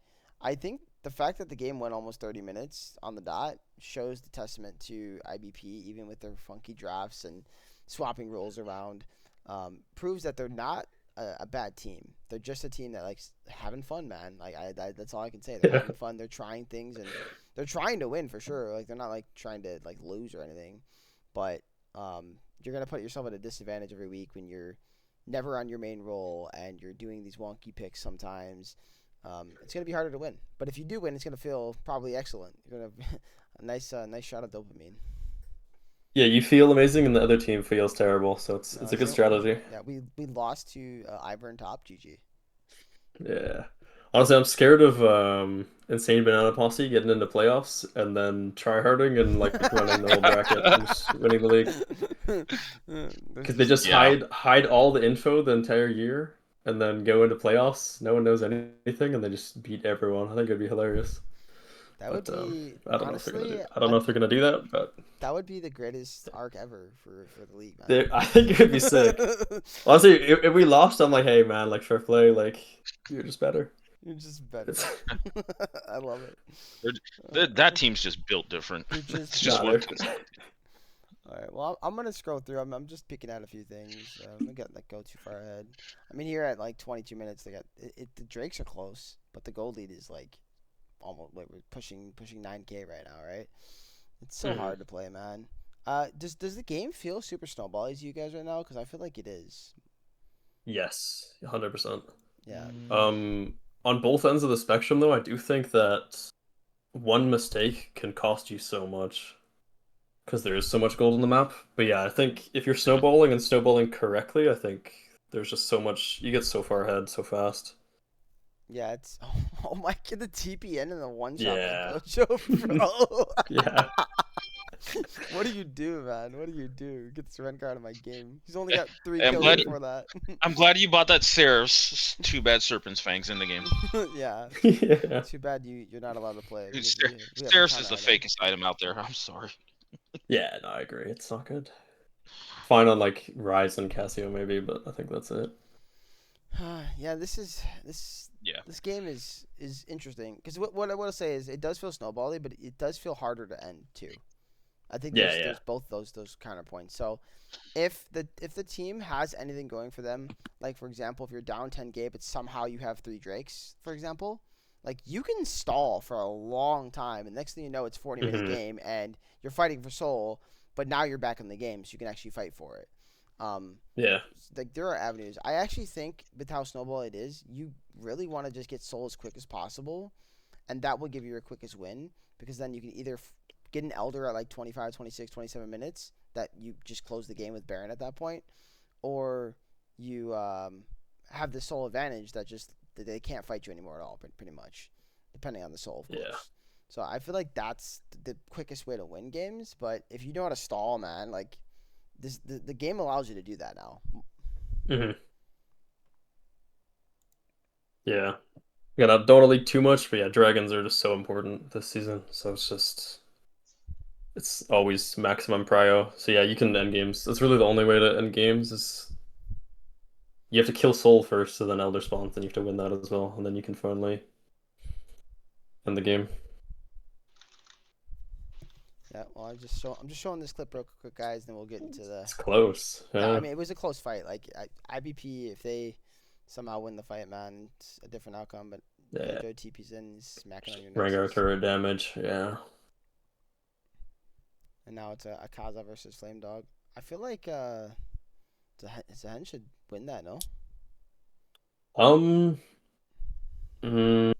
I mean, maybe. I mean that the thing is, it's just a 10-2 Volibear, so it's This is hard to tell. this is a He's different he has hands up items, so probably. All right, well, let's get into game 2. Oh God. I don't even want to talk about game 2. Game 2 is I was here for the draft, and then the actual game could have been an email. I'm just being real. Let's talk about the things sticking out here. Like the big thing in the room. Which one? We got ourselves Blitzcrank support, man. That is just absolutely god awful. That's sticking out to Crazy. me. War, what are you doing? You're inting. The rest of the comp is great, honestly. It's really good. Oh, really? Yeah, it's fantastic. Like it's fantastic. Oh, Honestly, no, I'm more upset at Hidden Leaf. Their draft was trash. I mean, you're picking gameplay, Kha'Zix, and Mel. Dude, you're inting. I don't know how you won. okay. No, Oh no. I know. You guys can say it. I already know what you want to say. Go ahead. I want your take as the resident jungler. Oh, you want my take? True. Yeah. We haven't even mentioned it. We're looking at a Zeri fucking jungle here. Yes, Like Zeri jungle. what? No, everything else wasn't a problem. I actually don't know if Blitzcrank is strong right now, but I wouldn't even be mad about that pick. I just seeing Zeri is actually just bonkers, Flame Dog. I respect the trying to be crazy with it though. Maybe if you get ahead, like the game could be like hard to play for them. It's possible, but you get. I hear there's a lot of invading happening in this game. I Is mean, Flamedog a previous ADC? no. I know they switch their roles up every week, right? Or Flame They Dog, do. They're he's they're a a full field team, but Flame Flame Dog's Dog is a jungler. jungler. He's a jungler. no? He is a jungle's jungler. Like he plays everything. I've seen this man on Ah, I see. Mordekaiser. Like this dude, nothing's off limits for this whole squad. But for Flame Dog, nothing is off limits. So I'm curious. Like, I'm not mad that he doesn't smite the red buff here. I'm just like watching because like now I want to see the like what his pathing is, what he's doing with the pick here. But I still feel like you just smite that and get it done quicker. Mhm. Maybe I'm just completely wrong here because I don't play Zeri jungle, but It, um. I think it was on pace for like a 255 clear. Like Oh it wait, wasn't a slow he clear did at all. smite it. Okay, never mind. He did smite it. I just didn't see it early happen. Yeah. My bad. Never mind, Flame. I'm retarded. I see it smite. So I for a love little, after we got in the game, we literally just focused on Flame Dog. Like we gotta see the clear. yeah, for some like inside knowledge on this, I mean not inside Insane Banana Posse because I could never hope to do that, but there's a famous Hecarim player called Huncho, Okay. and he normally sits around top 50 NA, and he's been playing Zeri jungle. So I Okay. think that's kind of where this is coming from. I would imagine. Flame Dog's alternate. This has been a thing for a while, actually. But that said, I would not do it in a official match. I don't have the big balls that Flame Dog does, but yeah, I mean you can just see what's going on right now. And it's like In Yeah. all reality, I love it, except for you played it into the one team that has a Kha'Zix player. Yeah. yeah, and Well, that's an Akaza Kha'Zix as well. That's a scary, so scary I'm thing. gonna come out here with something that's not crazy. From what I was watching in the how the training patterns could work, Flame Dog could probably kite out the Kha'Zix actually with the red buff advantage here. Not now because he's already low HP, but if it was just a straight up jungler invade by himself, I do think he could do this. What was really well played by Hidden Leaf though was it wasn't a single invade, right? You had mid Yeah. and top laner coming in, both with priority, which it's kind of crazy that you have a Gangplank with Prio there because early he shouldn't really get Prio in most lanes. Um, and then Mel getting Prio is fine. That's expected. But like, so you're getting no help. Like, Zeri can't play the game at that point. So I feel like if you're gonna draft Zeri, you gotta draft priority in your mid and top here, like 100%. Yeah, or even like all three pushing lanes. Because even if Zeri's pathing bot here, it's just the same outcome. Yeah, That's Caitlyn yeah, Norma. 100%. So like there's that's what's hard about it. You almost can never get that in a League of Legends game. Even in solo queue, it's hard to get with three like advantages in three lanes, and then having your jungler be the one that's not the advantage. Usually it's like advantage top. Maybe you don't have the advantage mid, but then you have the advantage bot, and then maybe jungle's an even matchup or something. So like there's a dispersity there. But to have this, it's so hard, man. It's so hard. Mm-hmm. I'm not a fan. Yeah, it is just tough. Yeah. But Yeah, I don't really have too many gameplay notes for this one. It was a bit too much for me to comprehend. I I think mean, like the Mel played really well this game, but that's and the Kha'Zix again. That's just mid jungle Hidden Leaf, super super good players. Just always threatening. but every lane won, so don't have Yeah. too much really. No, I mean Yeah. that's fair. I'll jump through into the game a little bit. Well, okay. I jumped Hmm. into 17 minutes and 19-4. Yeah. I didn't mean to jump that Yeah. far, anyways. Yeah. I mean, they're up like 5K gold at like 8 minutes. Yeah. It was a tough one. It was a tough one. Yeah. I mean, they threw some creativity in the draft, but I thought Hidden Leaf actually responded quite well. I mean, the Mel is in a really good spot. It's traditionally been a great matchup into a Kali. Threshold Day. If you've been around the server, he's traditionally been a support player, so picking a scaling top laner into him is probably a really good idea. Um, and Caitlyn Karma, like, I don't think there's anything that really pushes that lane around. There's nothing that beats that. No, Yeah. Yeah, I mean the you just sit Blitzcrank there and wait. the Blitzcrank actually is kind of smart if you really think about it because I don't mind the Blitzcrank. Yeah. Yeah. you're really looking for just like that crucial hook, and that's all you need. And if you're good with your hooks, and you can set up a jungler gank with it, or you play around objectives, like that's where you're gonna punish the Karma Kate, right? Both in Yeah. mobile technically. I mean, Kate's got a net, but I don't consider that real mobility, honestly. Yeah. Yeah, Blitzcrank this game is a good pick in general. I like it into Kha'Zix as well. Yeah. Because yeah, into any assassins, I like playing Blitzcrank. You can just kind of alt and then throw all your spells, and they're silenced, so they can't flash away or dash away or do anything they want to do. Yeah, Mhm. but it's just hard if you don't have like a bit of a lead, um, Yeah, 100%. or at least are even because the Hmm. biggest thing about Blitzcrank's always been just you want to get priority for objectives to find picks. Like that's the big thing. Yeah, How are you getting priorities if you're not ahead? So, yeah. well, that said, we can jump into the next series. I will spare IBP anymore anymore whatever this game was, man. They had fun, I think. Alright. Hopefully. Yes, hopefully.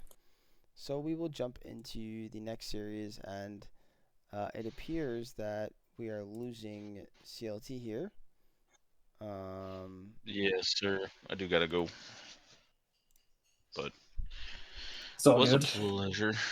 So, So you can It's fine. It's exit. time for me to yap about my org. So Yeah, that's it's oh not really yeah, my yeah. org, The but floor is years for sure. no, I'll try to be nice. we got 5 more games to get through. We'll Yeah, you survive will. without you. So I'll let him do We'll all be the all right. yapping for this series Bye. too. I didn't even say goodbye to us. Oh wow, This did is he so not? sad. What a guy. No, it's all good. He's got a scrim, so Come on, CLP. I know. he's trying to win Herald League, right? He's getting ready for the lower Herald Oh, League. Yeah, what's this? yeah. He's getting ready. Yeah, it's still 2 months Come away, but he's still getting ready. on. All right. Grind starts now. Was this game 1 the Leona game?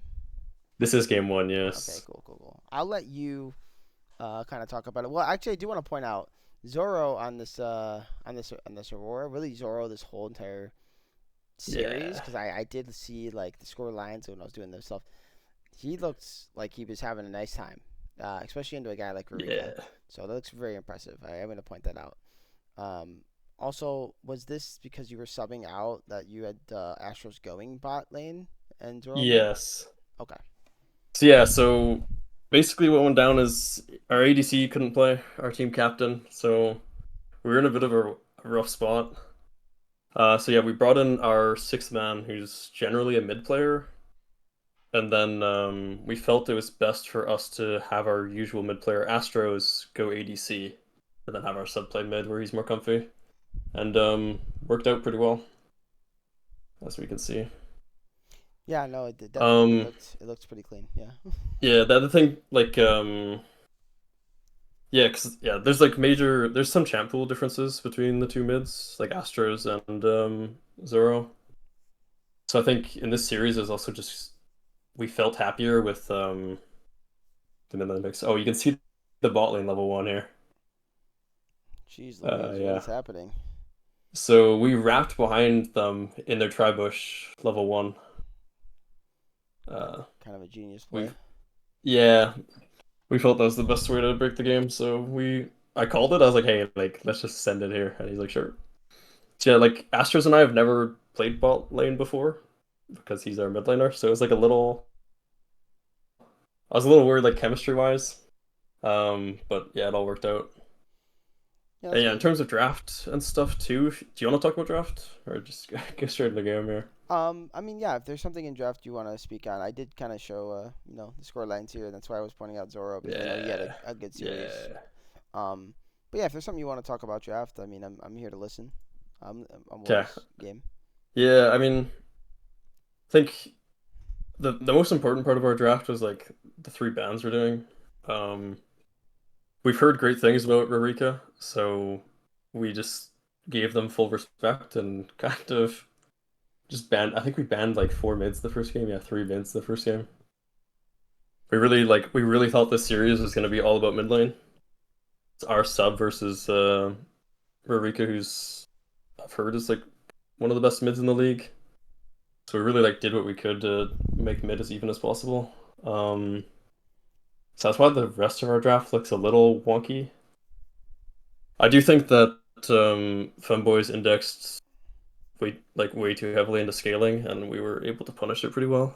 Um, but yeah, we were happy with the draft. Kind did not go how we thought it was gonna go, but it worked out for game one at least. Yeah, I'm actually pretty intrigued why they index it so hard into scaling. That doesn't even look like a Yeah, thing they would normally do. Um, I, yeah, what was happening here? Because you got a Zero they picked like Smolder. five scaling champs. Yeah, I Yeah, mean, even with if you no want to, setup. even if you want to make an argument that Yone isn't a true scaler, because like he does spike on like one item, right? Depending on the build. Hmm. Really, Yeah, that's realistically, fair. he wants to get three items before he really Yeah. becomes a Chad. Mundo, we all know about Mundo. Janna, she wants items to buff up her carries, so she definitely just doesn't want to play the game without stuff. Azir is a two item champ, and then after two items, he just becomes Giga Chad. That's crazy, Hmm. man. Whereas like everybody on your team is pretty much spiking on like what one item for Jin Zhao, Cassante one item usually is pretty OP already. Leona doesn't even need an item to be a champion. Uh, Zero uh, items. Level three. Level yeah, two. level double Peak. two. Aurora is actually pretty good on one item, and then there's Jinx. Yeah, Jinx definitely wants to scale, but she's such a neutral champion. She doesn't even need to scale in this game. As long as she's like in the Yeah. team fights, pops off because she gets her passive going off, like she's just happy in the video game. So, Hmm. um, that is pretty astounding to see from them. And I don't know if that was just Yeah. them being like, oh, let's test these guys, see what they got for us, or if that was like, let's try out a comp or whatever it was. I have no clue, but very interesting to see. Yeah. I mean, it puts the pressure on us, but I think we're comfy handling that. But I mean, yeah, it was a little crazy. But I, going into gameplay stuff, it's honestly like this game just got blown open super fast. I think even if you skip into like 12, like we got like all the early dragons. If you skip to 12 minutes where every lane has three solo kills with no like our jungle 0 KP. And yeah, it's just 3-0 top, 3-0 mid, and bot lane's 3-0. I mean I took two of the kills, but bad sport. yeah, it was yeah, it's what it is. It's So yeah, just it's so, just kind of so easy to take kills on Leona early, man. Like her base it stats are is. strong. You would do way too much damage. This champ is not normal. But Where's the press the attack, bro? That's the real question. so this game I didn't go press the attack, but I did go Leon attack for anyone playing. Is I went sudden impact and ultimate hunter with Oh, double adaptive force in my runes. nice. So you were trying to do as much as Um you could. I respect it. yeah. So yeah, I mean you look at this game like if the game goes past like 25 minutes, obviously we could be in trouble, but so you just take full aggro runes and just do your best to punish. Yeah, and it didn't even make it to Is 25 the thought minutes. process here? That's the crazy part. No. I don't think I've We're seen into the femboys lose a game like this almost ever. Like that's Yeah, I definitely a honestly statement. think that next time we play them, I don't think this is gonna happen. I do think this is just a one-off, but so I do think they are good players. It was just kind of I think their draft put them in a really hard spot, and we played well enough to punish it. Yeah, I actually have a question about you guys with drafting because I know like you guys are an org. We've had other orgs here before.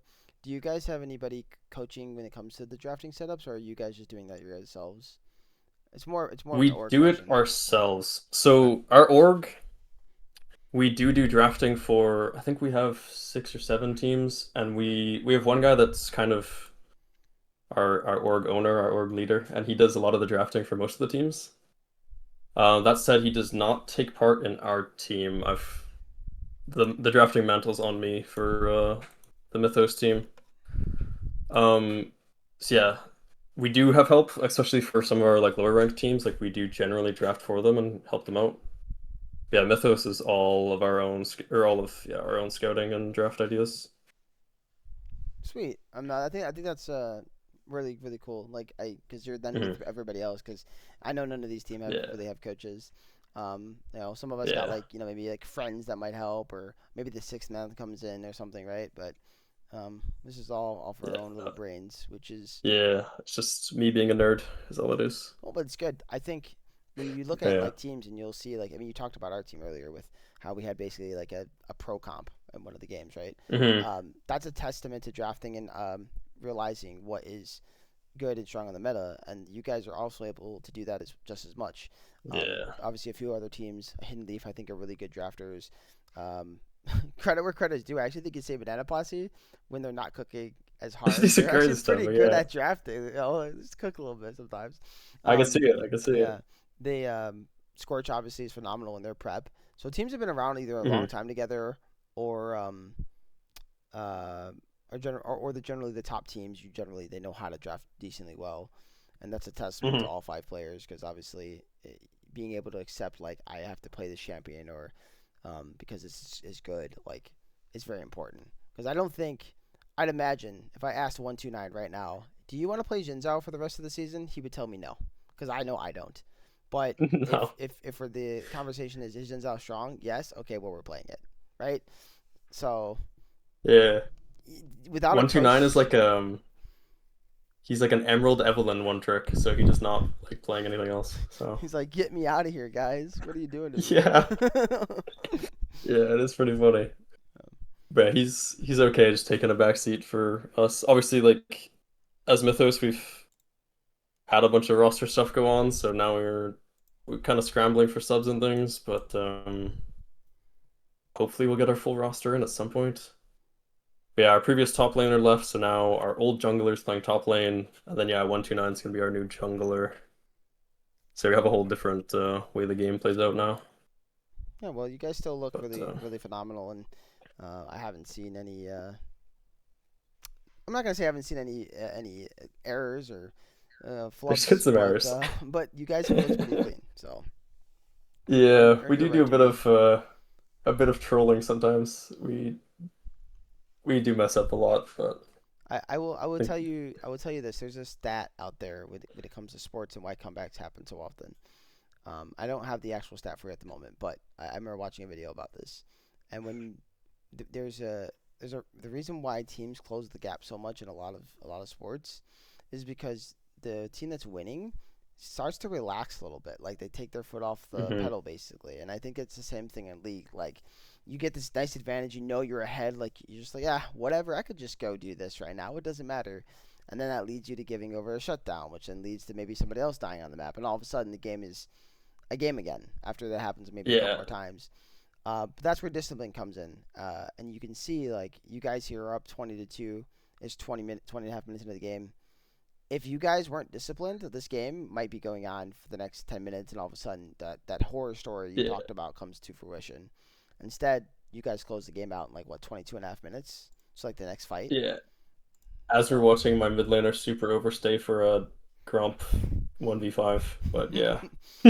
yeah, that's a Yeah, good example. Yeah. the lingo on that we use on our team is like, I use at least is like I'm like guys, let's just don't get bored here because it happens a lot in scrims. Like in scrims, generally things are a blowout either side. Either we're getting destroyed or we're destroying the other teams just because we play super aggressive.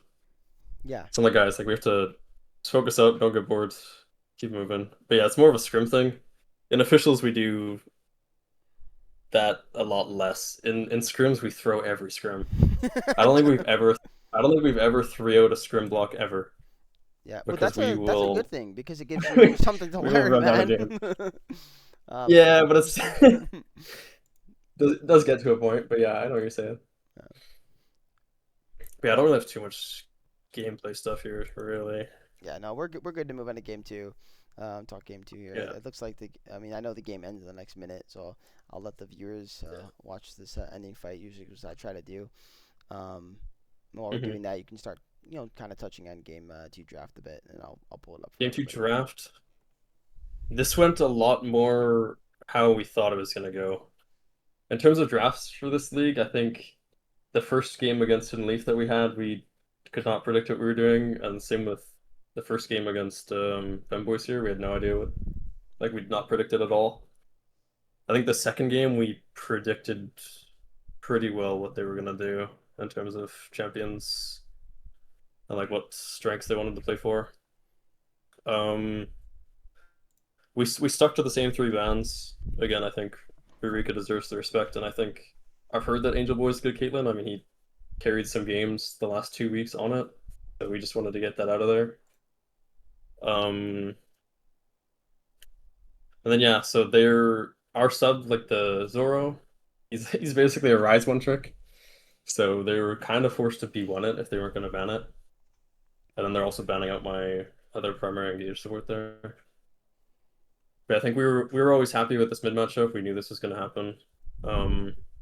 And then we just Corky's just a strong champ. I do think Ezreal Nami's good, but they're more taking the Nami to deny us rather than for what Ezreal and Rise actually want.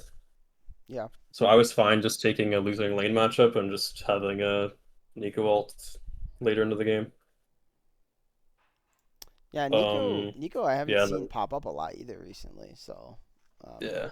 I'm You have to be a Nico player to get it done. It's not super easy to execute. I messed up a few times this game for sure, but Frozen Heart too. By the way, I don't think I've seen that one. yeah, it's good. The interaction is that when you throw your W out, that procs to the frozen heart. Okay. So you can launch an AoE 30% attack speed slow at the enemy team every 6 seconds. Yeah, it's not bad. Um, and they do Yeah, attack a lot. I mean, Nocturne definitely is going yeah, to be going crazy with it. Ezreal, yeah. But I mean, obviously, the attack speed's like not really that, but like there's nothing else to build there. Like you just, I've never gone to 3 items before, so I just you not really didn't know much what else else to to do. build. I mean, Dude, where's the yeah, you just picked where's only the the thing carry that pants interacts go, well. dude? Just go carry. You know? Go damage. I Yeah, go mean, damage and one shot everybody. you're gonna see what's gonna go on here, but yeah, I don't want to take the AP damage away from Syndra, so it's well, this game had a whole bunch of pausing at the start. You can just probably skip like 5 minutes. So. Okay, I think we're at a point where But there's overall, we were happy with this. In terms of gameplay, this game, I think bottom mid were going really well. Top lane had a few incidents. Like yeah, the Aatrox almost carried the game. It was pretty scary. We'll see soon here, but he was really far ahead. We just kept messing up. I mean, I don't think Yeah, it's a great matchup for Mbessa until she gets an yeah, this item. is I want to say. I mean, maybe I'm wrong. I gotta double yeah. check with the top lane mains out there, but I could have sworn Aatrox does like the matchup early. They both scale well too, but hmm I think he gets outscaled by the Mbessa. Also, Again, it's more of a Ignite thing like advantage matters yeah, the too. Ignite helped a lot. But yeah, so our Sekko's only been playing top lane for a week and a half now, ever in his entire life. So we don't have too much to choose from is kind of what's going on here. I do think Mbessa's good for the team comp though, because Mbessa can just go off of any pillar or any Nico stun, and if we kill Rise, they don't really do much damage. Yeah, I think the Trundle is another intriguing pick for me because I do think it pairs well with your comp you're building, but I don't think it Mhm. overall is a great champ at the moment.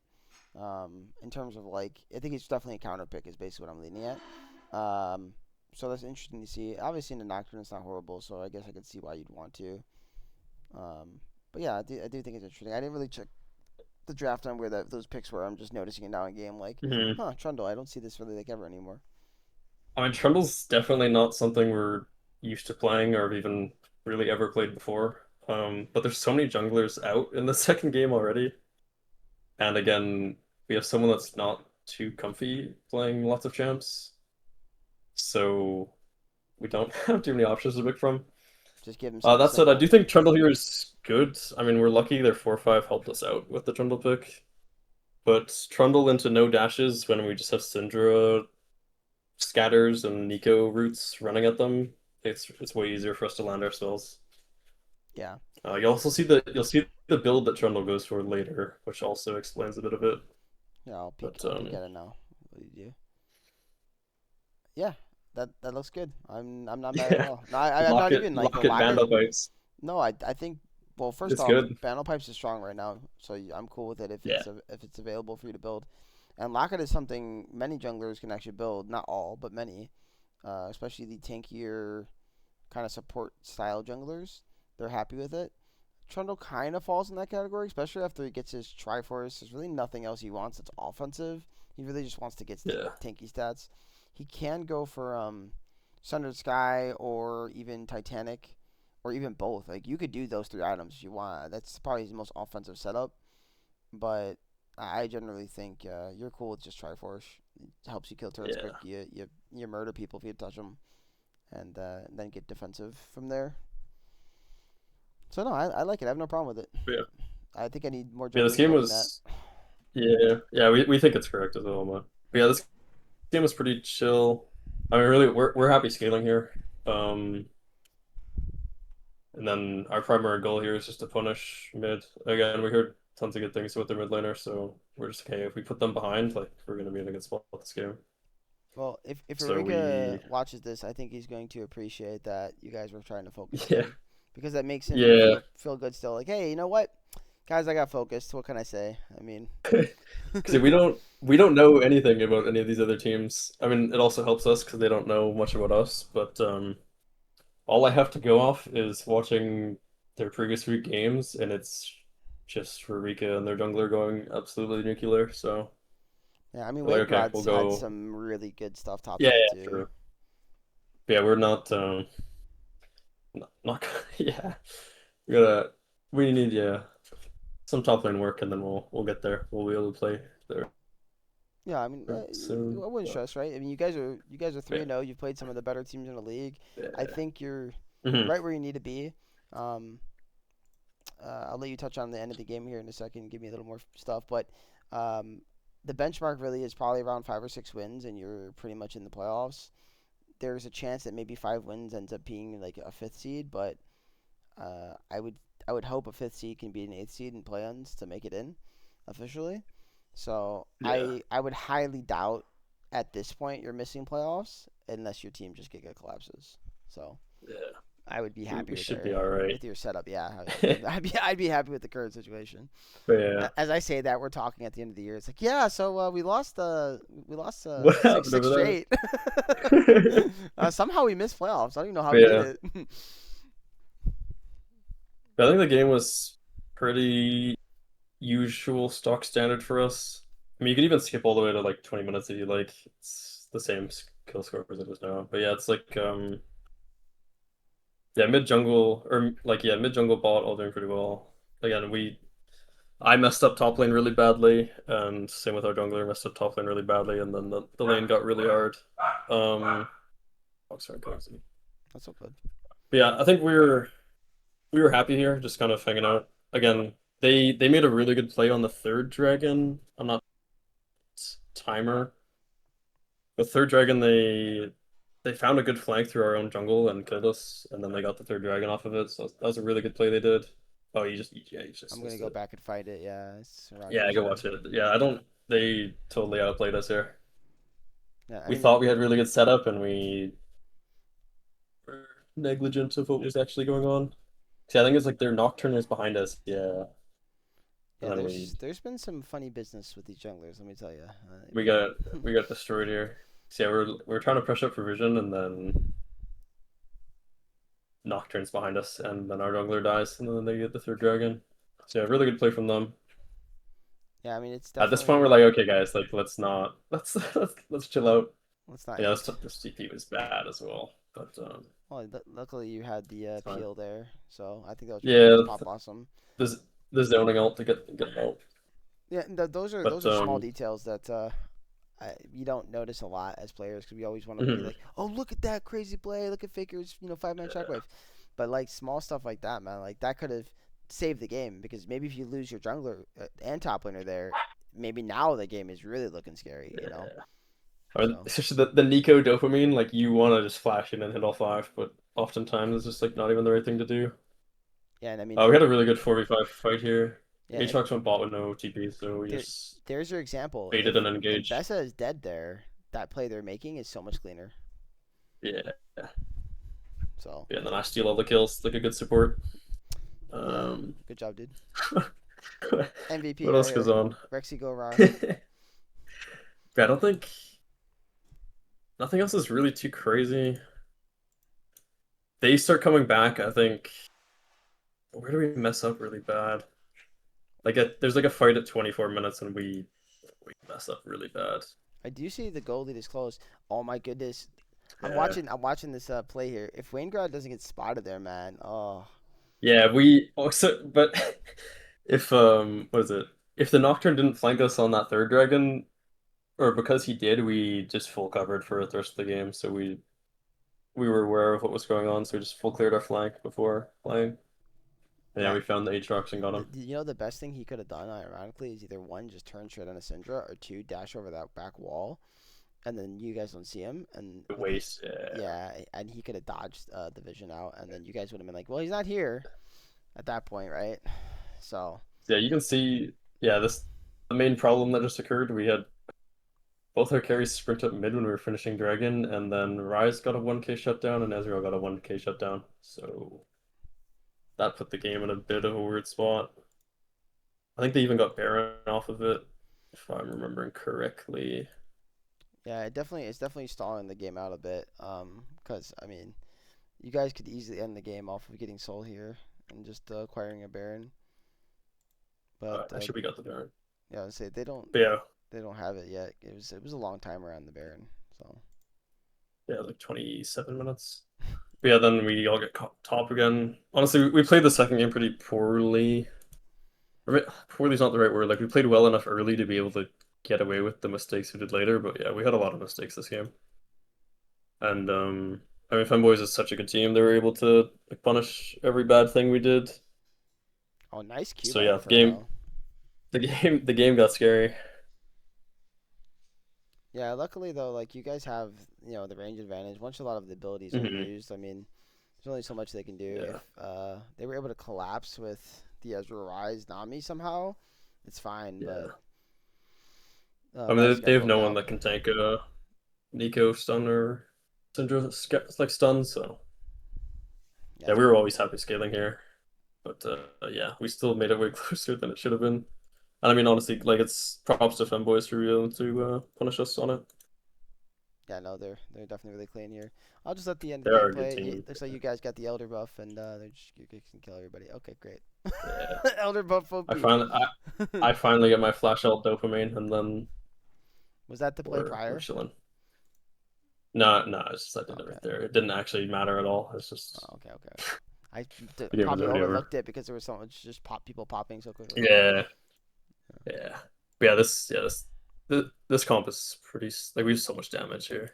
No, It's hard for them to do anything. you guys looked that looked good. I Yeah, don't think there's anything for you guys to worry too much about. Perfection is not something that exists. Even when you go back and look at like teams that have won finals at Worlds, I'm sure Faker can nitpick last World and be like, we could have played better here. We should have 3-0'd them or something. Like sure.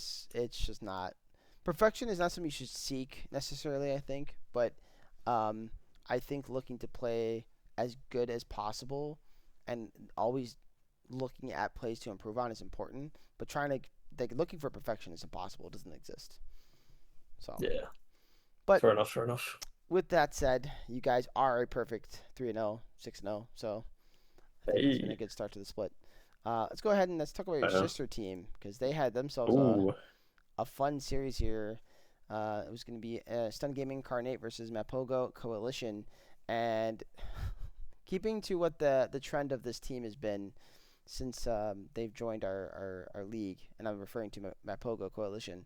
They used to be Ninja Turts, and they had a habit of somehow losing every series barely, always dropping 2-1, and they're on that same trend right now. So let me pull that series up as I'm talking. Where's that? There it is. Yeah, I think Incarnate's gone to 3 games twice now as well. So they're trying to go I'm on that same correct. trend. Yeah, they have. Yeah, yeah, it's the two 3 game teams battling each other. Yeah. And we haven't had a lot of three games series this split, which is No. kind of good and bad at the same time. It's good because it's less to cover. It's bad because I like when things are competitive. Like it's really nice to see. Yeah. With that said, Led getting his lease in, probably not something that you want to give him. He's probably one of the best lease in players we have. I mean, there's only a couple that actually play him consistently, and he's definitely up there as one of the best without question. It's a good matchup into Wukong. Zebra's looked excellent from what I've seen him so far. I know he's covering as their sixth man, so I know they had some subbing Yeah. going on. But dude's looked really clean. But in again, Lee Sin Wukong, it's Lee Sin favored. Eventually Wukong outscales, but you know, you get a lead. That's all you need for the lead. Um, Yeah. Yanara being picked up here. Tanglefish having a nice game, 8-3-9. Yanara, another pick we've talked about a bit early today. Seems to be very strong. I don't think anyone should not be picking her. You know, Crit is OP. What can I say? But Yeah. sub bot Panda here is the big sub here because he's the second sub, right? Yep. Um, Yeah. didn't look like he was having a blast at least in the first game. So So yeah, there's a whole. I think what went on with the Incarnate here is yeah, they had some people that didn't play their games, so they weren't able to play. So they put ah, their jungler. So they put their jungler AD, and then they got a top sub. So Winteke is normally the jungler as well. yep, So, so yeah, we have a sub jungle, sub top, and then a jungler playing AD. So it's not. It's never going to be pretty here. Speaking of this first game, it's my first time watching the Coalition play. I didn't tune into any of their other games, but yeah, watch this so then I can give my commentary here. But yeah, this lead guy's a beast. This guy is scary. Yeah, again, didn't know anything about him before, but he full takeover from him and like, almost the whole series. He really tried his best to take him across the line here. yeah, Another thing to note here is yeah, like the Bard B1. Uh, as you can probably assume, Bard BQ barbecue is a Bard one trick, so taking that away from him B1 is cool, and I think Incarnate really failed to punish the Bards. I think this Maokai's terrible. I already talked about this before. yeah. Did you Um, give them the information since you guys are like sister teams or? no, so we don't talk to each other really. Like we're trying to make it even, so we're not like really we're not giving each other insider information here. Okay. Um, I like that. Incarnate's also just not a team that I don't help them. A lot of our lower teams that we haven't stunned, self plug here is like I'll go and like coach them or like help them draft or like take notes for them and do lots of stuff. So I help around as much as I can. Incarnate I've never spent any time with. They kind of do their own thing. They're all right over there. And yeah, now they're competition, so now I'm definitely not going to help them. But Yeah. So now we just they flame are them. good. They are a good squad though. Flame I them mean, now. hey. Maokai, bad pick. We're flaming you. What are you doing? Get out of here, buddy.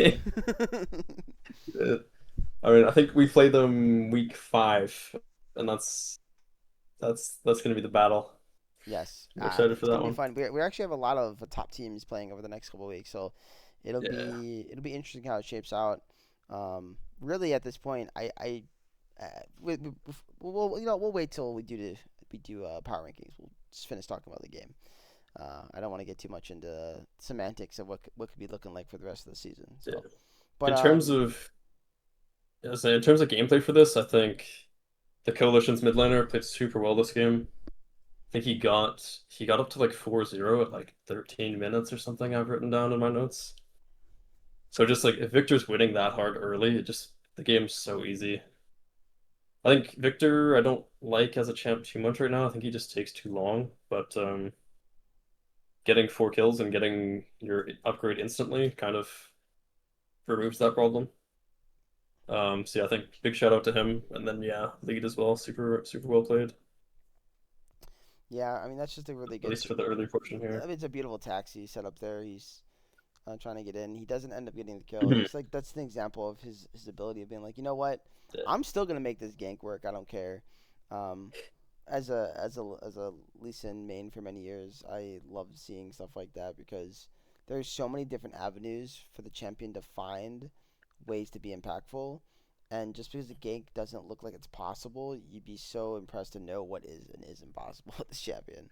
I do think it's a little aggressive though, just because he does have Ghost and Flash, so you're probably never killing there. But Mhm. but I guess now you don't have Ghost, you can try a repeat gank. Maybe this time you bring the Bard. The slow now is more impactful, and yeah, he has Flash, but if he's in a bad spot in the lane, you could just kill him. So Yeah. I do get the idea there, and it's still providing pressure for your Victor. So He only skipped wolves for it, so he didn't lose too much. I'm not a jungle player, but from my understanding, Lee Sin really wants to fight Wukong before Triforce, not after Triforce. yep, Um, so yeah, trying to get some action going early. I don't mind it, and just yeah, sacrificing only one camp is good. I think we skipped Gromp and Wolves. I'd be cresting it a little bit, but I think it's overall good play. You'll see he does a crazy Lee Sin play later into the game, but we'll get there. yeah. I know. I say when it comes to dropping camps, usually one camp is the preferred. If you have to drop two, it Yeah, feels bad. yeah. You can get away with some stuff here and there, like we talked about earlier when I was doing some funky stuff. But 90% of the time, I would even go 95% of the time, you really shouldn't be making plays like that. There are going to Mhm. be games where it's possible to pull out some interesting pathing choices, but most games don't provide that, especially in competitive. So, but you can see like why the Wukong into Lee Sin can be really good for the Wukong. Just seeing this kind of play right here play out. Um, Yeah, but if you get this lead on the Wukong into Lee Sin early, realistically, you should be okay. So I'm impressed that he's able to get back in and kind of take over still. That's the most impressive part. yeah. Oh yeah, The he's got major problem here is just like bot lanes. the Even with those 2 kills, like they're still super behind in souls and stuff. yeah. I'm actually gonna go find out what happens here. Gets these two kills real quick. Oh Um, yeah. oh I see, I see, I see. He looks for the play, but Lee Sin said, "You don't have your cyclone, you die." Yeah, just not enough damage, unfortunately. Or just walks in and dies anyways. He said, "Oh, he just Interesting. walks in the dice." It's the Didn't see that classic. one the first time I watched it. It's the classic, It man. is. It's like give me the assist, please. Like I need my quest. I need my quest points and the gold. Man, I could talk about some funny experiences recently with that, like where I like We're the worst defenders by far. It's just. But as long as yeah. they like, if Mr. Buffa was in comms, like, bro, I don't know what I was doing. My bad of trolling. Like, I think I'm not even mad. I'm just like, it's fine. I got two It kills. It's cool. really. Like, I got two kills. It's cool. It's Yeah. cool. You were It's all baiting. You good. were baiting. It's all good. It was a good bait. It was a good bait. Yeah. Um, It's a good 2 for 1. yeah, It's good two good for play. one bait, dude. You're a god. Yeah, So, um, the only other major gameplay notes I have are like the third drag sequence, I think, really put the coalition just really far ahead. I guess you're gonna have to backtrack a little bit here. yeah, I think the game was like okay, and then the third dragon is oh, here's the third dragon. kind of, I think, is it now? Well, they're Oh, prepping yeah, for it. They're definitely yeah. prepping for it. Watch this Lee Sin play incoming. I think if I'm talking about the right thing. I mean, he's 4-2-7 on the I watched season it. too. He's in a good Yeah, I spot. watched these and took notes. I didn't actually have timers though, so hopefully I'm right. I don't like Zebra skipping Triforce to go Sunder Sky first. By the way, Well, it's really bad. It's really bad. yeah, I'm Hey, not a watch fan of this. that. Oh, that's just well done, man. Yeah, See, I think this play really broke open the game, and yeah. yeah, I think they just kind of took over from here. In the world of Lee Sin players, that's called the ladder insect. So, oh, nice Yeah. flash from Nexus too to get a barbecue in a bad spot. Yeah, Mm, there's not a lot of really chances to pull certain plays off like that. Um, yeah. I try to I try to joke with people a lot, but about it. Like Lee Sin is not that mechanically hard of a champion, but if you want to make him one, you can. Like Yeah, he's that's fair. actually much more simpler in the simple premise of it. But there's so many times where you just want to do that flashy crap, man. You're like, I just want to Yeah. do some crazy, ghost insect play or something like. But how many times do you really need to do that in a game? Probably one every like 100 games or something where it's actually useful. So, and you Yeah. probably don't even know what a ghost insect is, man. It's the most useless insect you could probably find. No, Yeah, I just know to flash it. That's all I know. So you just know flash any kick. Yeah, yeah, that's it. generally the rule of thumb. But yeah, I think that play really won them the game. Yeah, Yeah, it's kind of just a it's pretty walkout disgusting. from there. Yeah, well, they there was overall team play too, and I It took think it took a little bit, but yeah, yeah, the initial play is really sick, but even like the plays afterwards, the simple flashing yeah. over the pit to pull Maokai with, and now Maokai is in a bad spot. Like the Ornn being so tanky to just tank the whole team at that point. Hmm. Also, like you're playing Senna, so you really are in this really weird scaling timer, where Senna might be the Yeah, hardest scaling picks in like the 80 carry role, because he's playing it as the 80 carry here. He's not playing it as a yeah, support. He takes. I think that pick takes longer to scale than almost any ADC I can think of. Um, so that's yeah. why I don't really love it most of the time. You got to pair it with like something with it really nicely to make it work. But I could see Maokai doing that. Yeah, I just don't think it's that strong right Maybe now in maybe general. something else though. Maybe you just said the Cyan bot, bro. have some Yeah, have like some fun. Maokai's never letting Senna scale properly, so Yeah. But all right. I know this was a fantastic game, but I'm going to yeah. get towards the end here, and we'll jump into game two, which I caught a little bit of game two yesterday. I'm just gonna skip it over, guys. I'm getting tired. I'm not gonna lie to y'all. I'm sure this guy is too. We've been going at it for almost 2 hours. So at game two, this was the one I was on with the Vi. And I did catch some Hmm. of this game. Obviously lead stands out, 16, 6, and 10. He tried to will his Yeah. team. There's a Drake fight. I think we definitely got to cover where he fought back and won like a basically I think it was like a 1v4, no, like a 2v4 or 2v3 or something. Um, Varus is not a champion I'm loving right now. I don't know. For me, I think the pick since the nerfs, it's just back to being normal. And I know the nerfs were more for top set anyways, but like I don't know. Maybe you have a different take on this. I don't like this current Varus build. I do not like lethality. I think it takes much longer to be effective, and there's only so many games it's ever really effective in. Like here, I don't love it that much. Like, who are you really popping with that build? Who are you really truly poking out? It's you have to hit Corki or you have to hit Oriana, right? And Oriana has Azanias. I'm just not a fan of it. I do like the rest of the draft though. I think J4 is great. You're in a mobile mid lane pick. I don't really think it's actually that bad in a Corki. Yeah, he has some mobility, but it's pretty telegraphed. It's not that hard to get onto him. Um, but yeah, what are your kind of takes on it all? Takes on I think Varus is still good. But I think you just have to kind of be a good Varus. Additionally, I don't think I've seen anyone in this league build Varus right except for us. And I think copying the pros on Varus is a really bad mistake. I think no pro has ever built Varus correctly ever. So yeah, I wouldn't do that. I mean, you'll see later, but every pro Varus and every Varus in this league is doing the fabled zero CDR Varus lethality build, and I just think it's really really bad. Um, yeah, because I don't know. Because Yomu's does not save you here anyways, so like, what's the point in buying it? In terms of drafts overall, though, I think the Gragas blind is a little weird. Again, I'm not too familiar with these teams. Um, yeah, I think the Gragas. I like their first four champs a lot. The Gragas blind is a little out of place.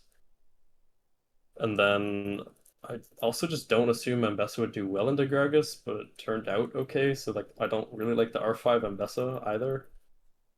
But I think like the bottom four champs on both teams are really good. I'm just a little confused by the top side.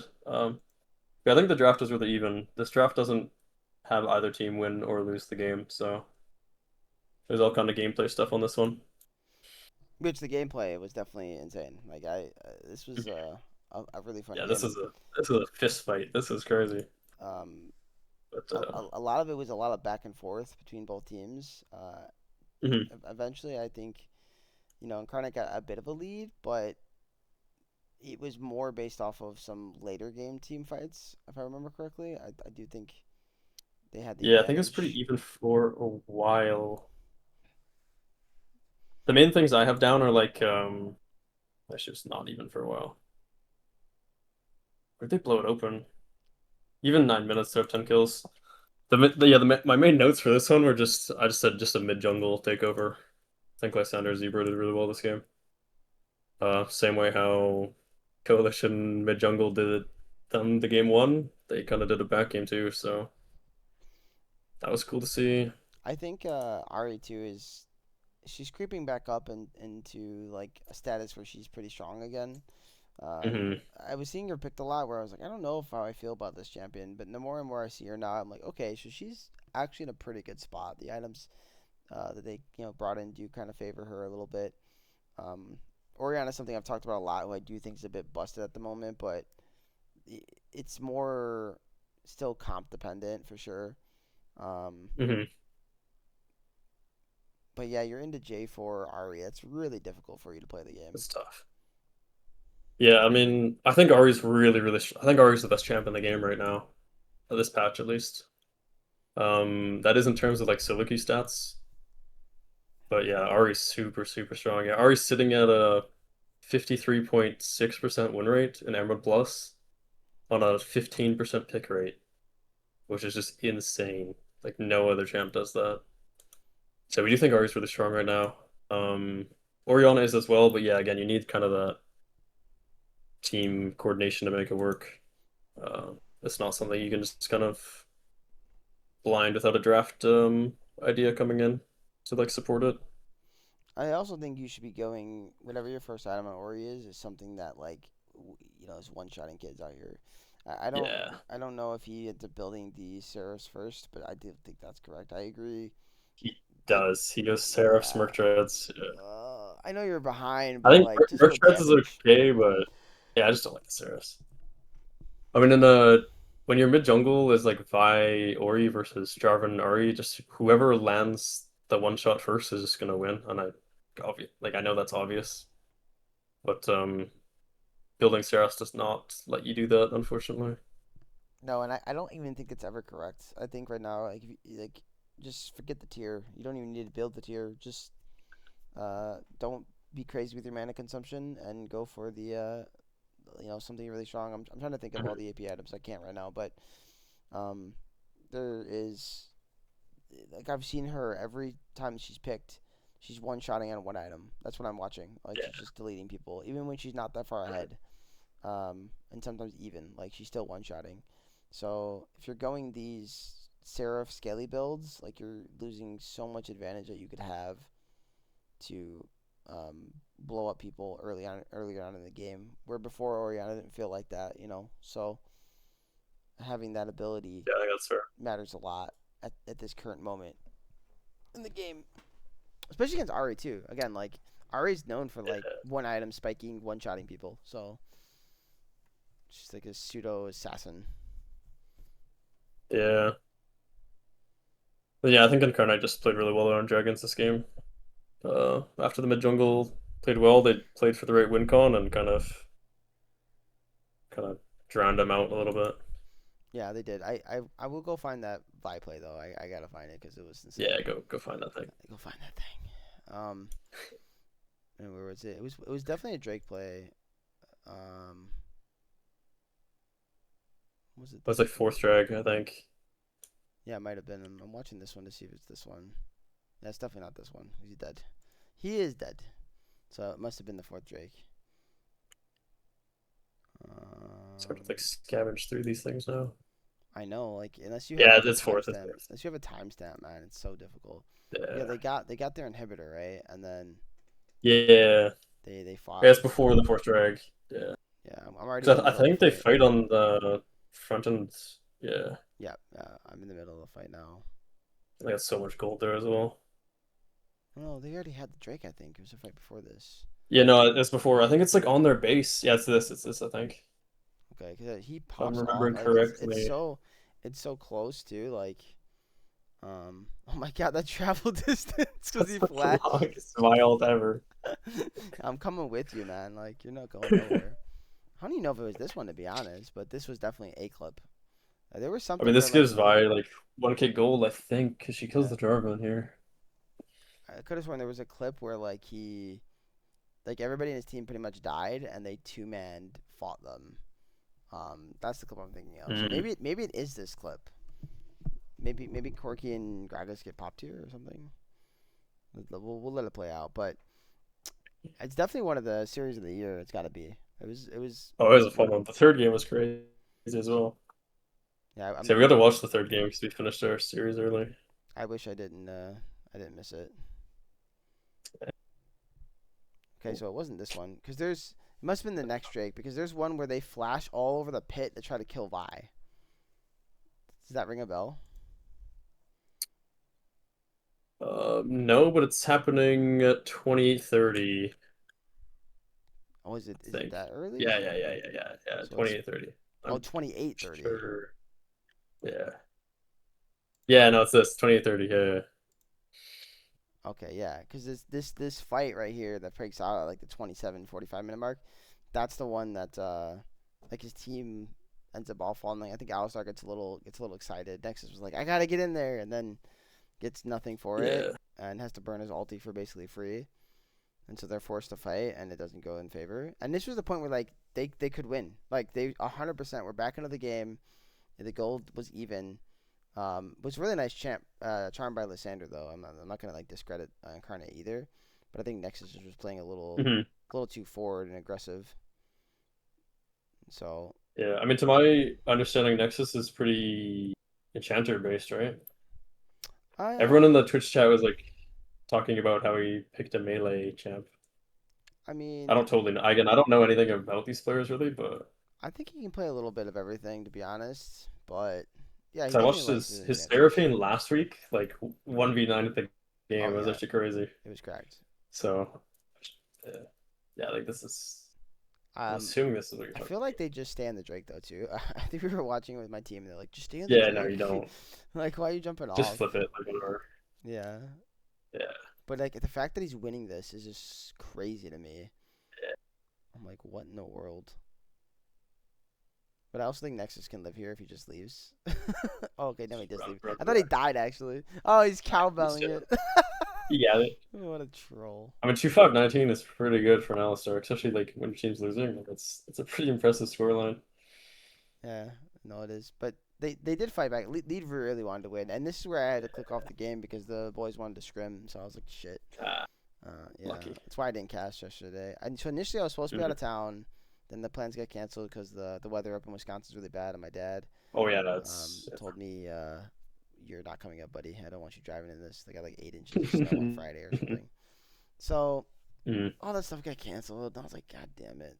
But they already had plans to have casters, around me being gone. So I was just like, Yeah. screw it, I'll do this other stuff instead. That's why I didn't have any information coming in today, guys. I'm sorry for those watching. It seems like my guest is carrying. It's because he is. He's the I had it carry today. handled. He's the I carry got the today. full. I made a full like doc and like took notes for every game and did everything, so Oh, that's good. I, we were good. I We were so, good to go. sometimes I get a chance to do it. Sometimes I don't. I was doing Yeah. player stats and champ stats and knocking all that out. Yeah. There's always so much to do. But let's I'm jump not into the gonna last pretend like I want. game. Yeah. So we Yeah. can finish One up more. and get us done for the It's the day. long one. It is the long one, but Yeah. here we This are. last draft is Game fun. 3, your final game on the show. I mean, have you been? I Yep. hope you've been enjoying yourself at least. I've been. It's All been a right, pleasure. great, great. So let's knock this one out of the park then. So, Yep. Sivir, surprised she made it all the way to game 3. She's been really high prio a lot Mhm. lately. Winnatek looks like he did just fine playing the AD carry role, 10-3-13. Um, Yep. Finally seeing some more Malphite.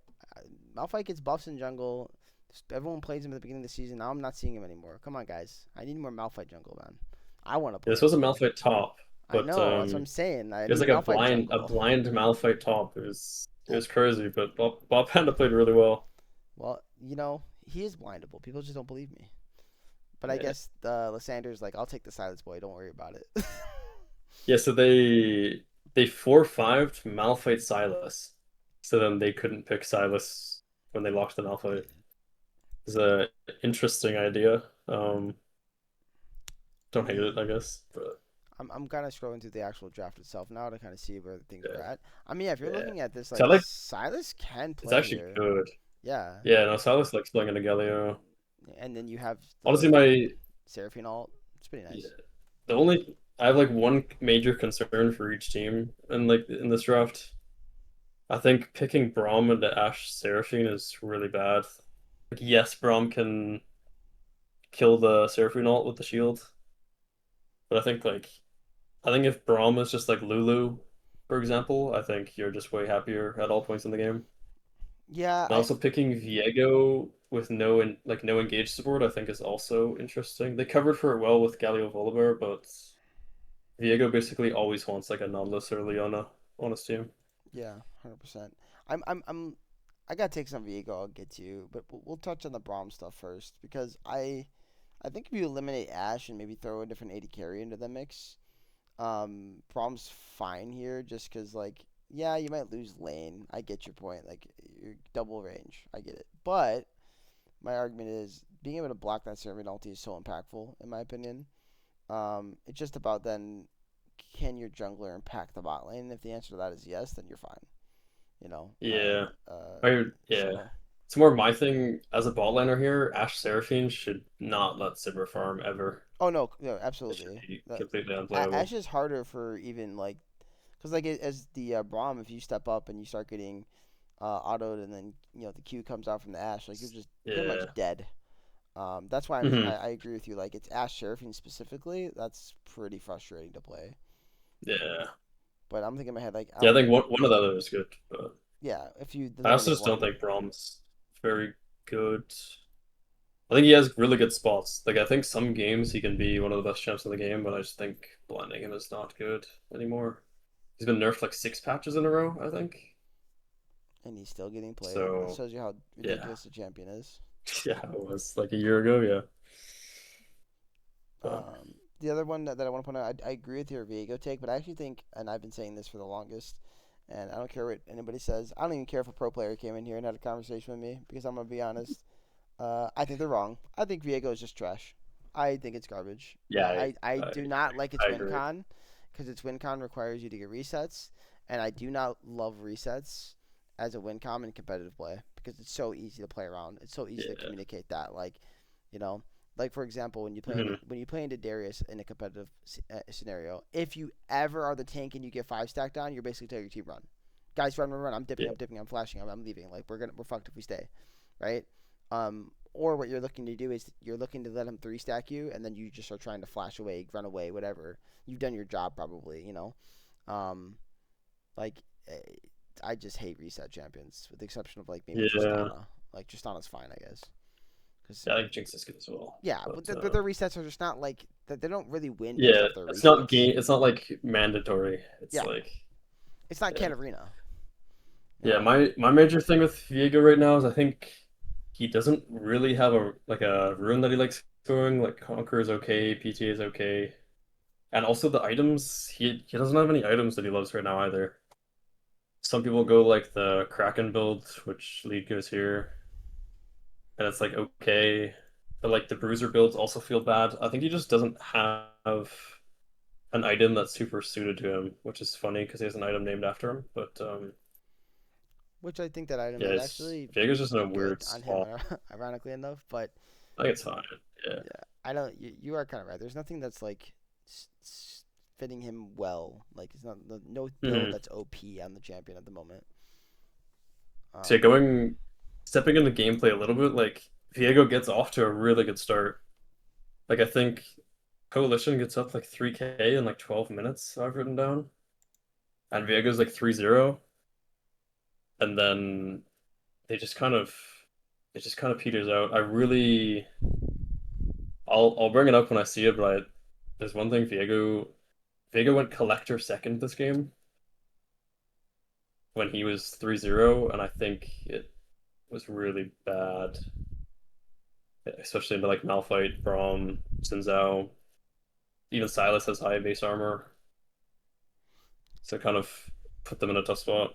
Yeah, I think the Coalition's draft is just harder to play here. Yeah, I feel like if we're gonna And then go Kraken, why not just actually go like maybe Bork? Just kind of go on Hay, yeah, hmm and or then even just go. What I like going after Kraken is you just go like a Mortal Shield though. yeah, it's not bad. It's the same stats as a Collector, but it just gets you lets you survive and potentially get that last reset that you need to carry the fight. But yeah, who's Um, engaging to set up this Viego in team fights is the yeah, it's problem. hard, man. Galio has to like run. It's like Galio and Volibear have to kind of run at them. It's really hard to play this draft. I do think the draft is good, but it's hard to execute. Oh my god, And the then yeah, Sanders. they do yeah, they build a super big early lead and then Silas kind of gets out of control. The Sanders surviving there was absolutely disgusting. Yeah, Like that should not yeah. happen. No Viego R No, maybe. because I that's don't another know. yeah. Diego kills everyone if he gets that one reset. Wait, Sanders trying to I didn't back even and notice Nexus that. is chasing him down, bro. I, I mean, really, I like don't have that one written that should down. be That's game crazy. winning though. Actually, like the game should be over. He doesn't even have to die. Like I Uh, think the game's over right here, right? Like yeah. you're up I 4K. mean, look how much they're up. It's You're 10 minutes, and it's like yeah. Like how do you Dragon Grubs. like what? Yeah. And then you're winning. You're up like 40 CS top. You're up CS bot, up CS mid, and jungle even. Like yeah. Yeah, it's the So there's a craziest loss few incidents occurred. I've seen in a while. I mean, like I go back to the Vancouver IBP loss when they lost IBP. Like they're Hmm up like 10K and like three Drakes or some crap. Um, so there's been some worse bone leads, but like this is a winning spot. I think if you play Yeah, disciplined, for sure. even as a Viego pick, I don't like. Like if you play disciplined, you should certainly be able to win this game. I think if anything, what you're doing is you're playing off of Ash Arrow, and you're looking for picks that way, and then Hmm you're layering it with like a Viego engage on top of Viego alt or something. I mean, not, sorry, Yeah. Viego engage on top of Galio alt to make sure you get the CC lock and one shot whoever you've hit with that Ash Arrow. And preferred, hmm you want to hit Sivir or Silas or even Jinzao. Obviously, if you're hitting the takes, Yeah. it's not great. Yeah, like even this game, you launch all your spells at whoever runs in first, and then you just get that reset and just play after. And it should be winning every time. Because I mean, Yeah, like Zinzao and Silas don't really want to be taking spells either. Eventually, they get kind of tankier, but by that point, we should be able to kill them. yeah. Well, yeah, everybody but Malphite, I think. I mean, Braum is still kind of Yeah, risky too. yeah. If Braum gets off his wall during any of that, like blowing your spells on him, he's just gonna live, hmm or he'll die at the very end. But you've already exhausted so much that you've probably lost a couple members as you're finally killing him. Yeah. But yeah, and then the whole reason I think Incarnate were able to come back, because I mean, obviously, you're looking at this down 3K, down two dragons, 11:30 into the game and stuff. This mid play was unfortunate, but yeah, I think Coalition just played too fast. I think they tried to get too much done in the same sequence, and it kind of put them in weird spots, and then they just couldn't get to a point where they're all fighting together at the same time on the same thing. Like you'll see, oh, mid dies, and then now top's 1 HP, and then we're trying to contest the red buff anyways, and it's then Yeah, now, yeah, it's one bad so they play kind after of another. yeah, so they just kind of they got to a point where it just kept the dominoes kept falling, and it was like it was yeah. Yeah, I think they were in a good spot for sure. I think also I want to shout out Bot Panda's Malphite ults this game. You'll see a few of them later probably. Again, it's kind of the same thing that I talk about with Nico, where you want to get that big 3, 4 man ult for the dopamine hit, but Malphite was often just ulting the one guy in front, and they were just bursting them and playing after, and I think it was really smart, and it kind of helped them get back into the game. Yeah, I think the worst thing you can do with impactful ults like those is holding them for no reason. Hmm If the fight is going well already because of whatever the circumstances, and you know you don't need it, like you really truly know, like that's one thing. But a lot of times, like how do you really truly know you don't need it? You know, it's really hard to Yeah. tell. For me, I just say if we're going on a target, let's let's use our spells. Like, where are we holding them for? There's no point. Um, and then you can back out if you need after you exhaust a bit and reset like the fight, and reassess if you can continue to go forward. I know that has to happen in a very quick amount of time. You're probably talking like 10 seconds, 15 seconds. All this is going to transpire between the initial killing somebody maybe and then trading a little bit and backing out. But you have to be able to make that decision correctly, because if you get too crazy with it, you might get punished. But not using certain abilities is just like, it costs you, man. Because if you don't kill Yeah, that for sure. target, whoever you're trying to kill, and you're like, well, if we just Malphite ulti, like that's the most frustrating thing, man. It's like, Yeah, what are we holding it for, and I man? think that's a trap that Coalition fell into this game, unfortunately. There's a few times where Silas just lived on like 100, 200 HP and kept doing damage in the fight.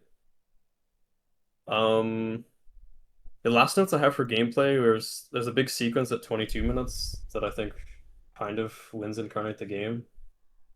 I don't know if you want to skip ahead that far, but if you do, Oh no, we can. We can do um, that.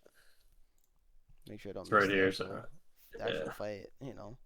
Oh, sorry. There's a whole thing before this as well. I normally write the back end of the timer. But yeah, like they get a big fight win into Baron, and then Coalition tries to fight again, and then they lose the fight again. So they get basically back-to-back aced, plus Baron and Dragon, all for Incarnate. And now Silver's 6 kills. Silver should never be ahead in this game. And then Silas is 8 kills, and the game's kind of out of control now. Yeah, I like the idea of trying to play for that Drake there in theory, but I mean, Yeah, like, I mean they're only like 5 seconds off. It's really not. yeah, It's not particularly wrong, and honestly, like I would have probably called it a Drake there as well. See, if they get that third dragon, then they give themselves an easy win con potentially. One mistake could kind of get them soul, but yeah. I think when you look at yeah, this it was game, unfortunate. realistically, if I were to look at this, the first clip I saw of like a big mistake was just that mid play we were talking about a little bit ago, where everything started to trickle. I wouldn't even make the play. Once Ashero misses, I'm like, all right, the play's over with. It's fine. Like we're still ahead. Hmm. Like we don't need this play to win the game. Just keep choking them out. But teams they don't necessarily see how much they're up in gold unless you're calculating that perfectly. Yeah. Like you're never gonna know. But at that Hmm. point, that was a significant lead, 3-4K. I mean, you do nothing there. You stay at 3-4K. You fight, the next Drake with it, and then maybe Baron after that, and all of a sudden it's GG. So Yeah. stuff And happens. there's so much gold on the map this season as well. Like you can see they don't even kill that mid tower, but like they get like what 500 gold for 400 gold off of it as well. Like there's so much just gold sitting around that if you ever mess up a fight well ahead, like you lose so much more. Yeah, agreed. Well, I think that'll pretty much do it for the games. I feel pretty good. We covered a lot today and Yeah. talked about a lot of good stuff. Um, let's go ahead and jump into power rankings. I think that's really what everybody Okay, always the best comes. part, Yeah, everyone's favorite part. Yeah. everybody just comes for that. They don't come for any of this other stuff. So, um, I don't think we're gonna be too surprised by most of my power rankings this week. Maybe one. We'll see. Maybe I jinxed it by doing it, but I think I'm justified for why I do it, and I'll explain that when I get there. But yeah, let's go ahead and start with the bottom three teams. I think no surprise for the most part. Insane Banana Posse does actually drop out of um, that eighth spot. I'm sorry, not the eighth spot, the seventh spot. Uh, the reason why they haven't won since their first week, and they've only beaten Vancouver, who has still consistently been 0-3, or not 0-3, but consistently losing, I should say. I can't even speak anymore, guys. Don't mind me. It's been a long Uh, one. so you got any personal opinions about this stuff, Rexy, here at the bottom of the Um, here? Not really. I mean, I think it's correct. I mean, again, insane banana posse, they're gonna come into playoffs full force and they're gonna wipe everyone. But I think for right now, yeah, I think it's fair. Like their one win was against a team that's still kind of warming up into the league, so I think this is fair. Yeah, I expect that Vancouver and Notorious for them to move at this point. They're definitely gonna have to get some wins to kind of change my mind on where they should be placed. It does suck. I definitely would love to move teams up, right? I'd love to Mhm. not have anybody be at the bottom of the rankings, but unfortunately, there is a bottom and there is a top. There's nothing I can do about it. Yeah. So, um, Yeah, and I think both those teams had a game this week where they were in a good spot. So I think things are looking positive for both teams. So yeah, just keep grinding, keep working. I wouldn't be too worried. yeah. Can I get a reminder of how many teams go into playoffs? So 6 teams make playoffs. There will be Okay. play-ins, which will be 8th seed versus 5th seed and 7th seed versus the 6th seed. Okay. Whoever wins that will obviously be the final 5th and 6th seed. We just wanted to Okay. spice it up. We realized it ended up being a longer league now with all that we've done with including double elimination Hmm. playoffs. But the positive is there's a lot of games and a lot of stuff happening, so I don't think people are going to be disappointed with that part of it. But by the end of the season, I think we're all going to be exhausted. I do expect that. Yeah. But we're Yeah. we're trying some things, and we're probably leaning towards going smaller leagues moving forward, like 10 to 12 Mhm. teams. I think we're realizing like it's just we've got the player base now. I think we just like how Mhm. it runs smoother. There's more to keep less to keep track of. So Yeah. especially on the content side, man, when you have to cover Oh, for reference here right now, we're 2 hours and 20 minutes in. Now we did take maybe a little more time on some series that we didn't necessarily have to, but it's good conversation. Uh, yeah. you know, I had to do a bit of yapping, but no, it's okay. But I think it's all imagine right. doing like 8 series a week or something. It's just like Yeah, it's too that'd be much. brutal. Yeah. Yeah. With that said, we Um, can jump into the next 3 teams here. So I moved Mapo Go ooh. Coalition up a spot. I know they're winless in series, but they have 3 wins in matches, right? They're 3-6. Um, I think that matters. They actually have I think, a better match record than Insane Banana Posse at this point. Um, they've been in every series, so that means they could have won every series, which I think also matters. Where Insane Banana Posse hasn't looked like they've really been in every series necessarily, so that matters. And due to the fact they're randomizing the roles, I mean, I have Yeah. to give some credit to where credit is due. I think Mepico looks like pretty good, so they'll move up here Hmm. into that 7th spot.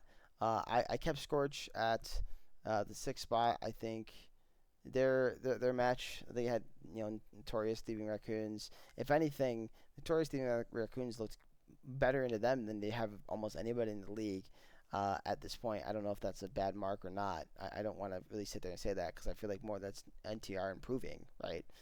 Hmm. And maybe Scorch just kind of messing around a bit because they did play a bit of that wonky stuff in game 2.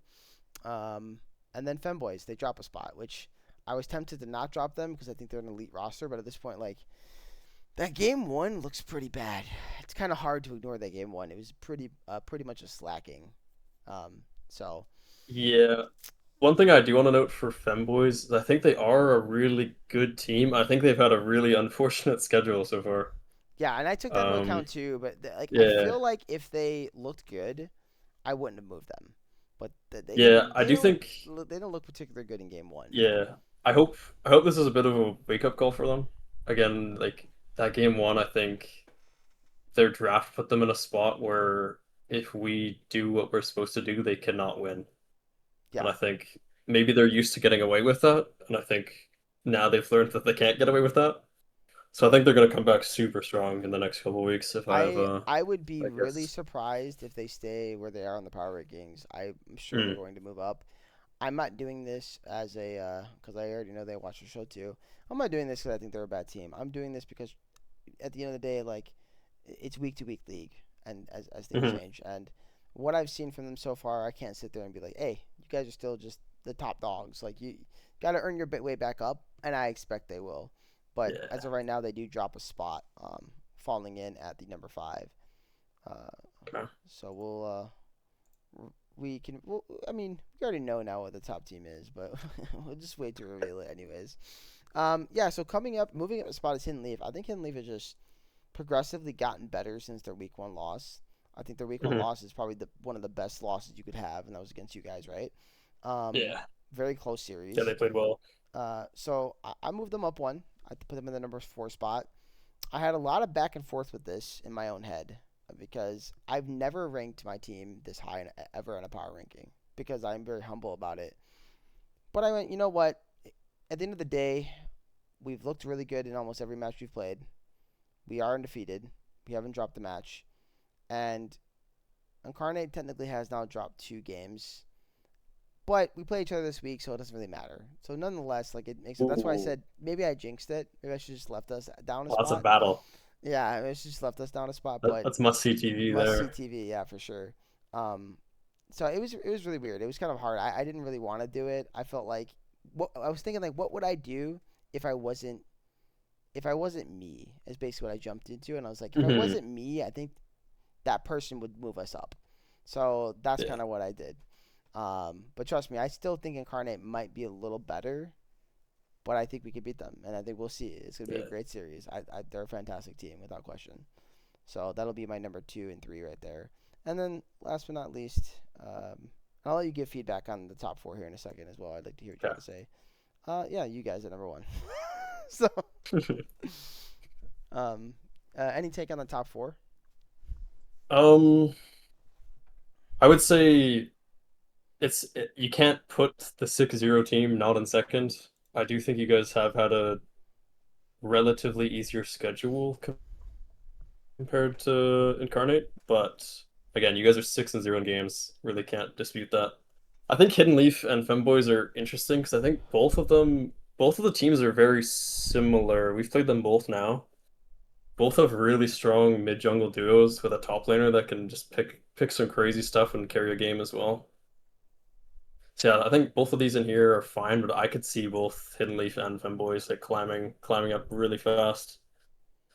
Um, 'Cause, yeah, I think they have some of the best players in the league and are some of the best teams in the league.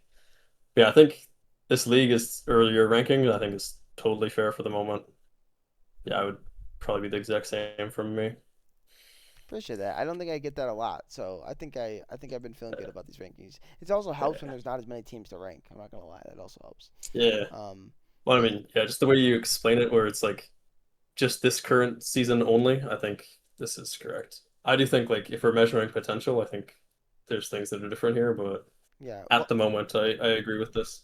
I would make this is my last argument. I think if you look at this right now, I think these are the 6 teams that make playoffs, the top 6. Mm, That is my biggest take. I do think Scorch, Mapago, and Insane are probably your teams fighting to get in.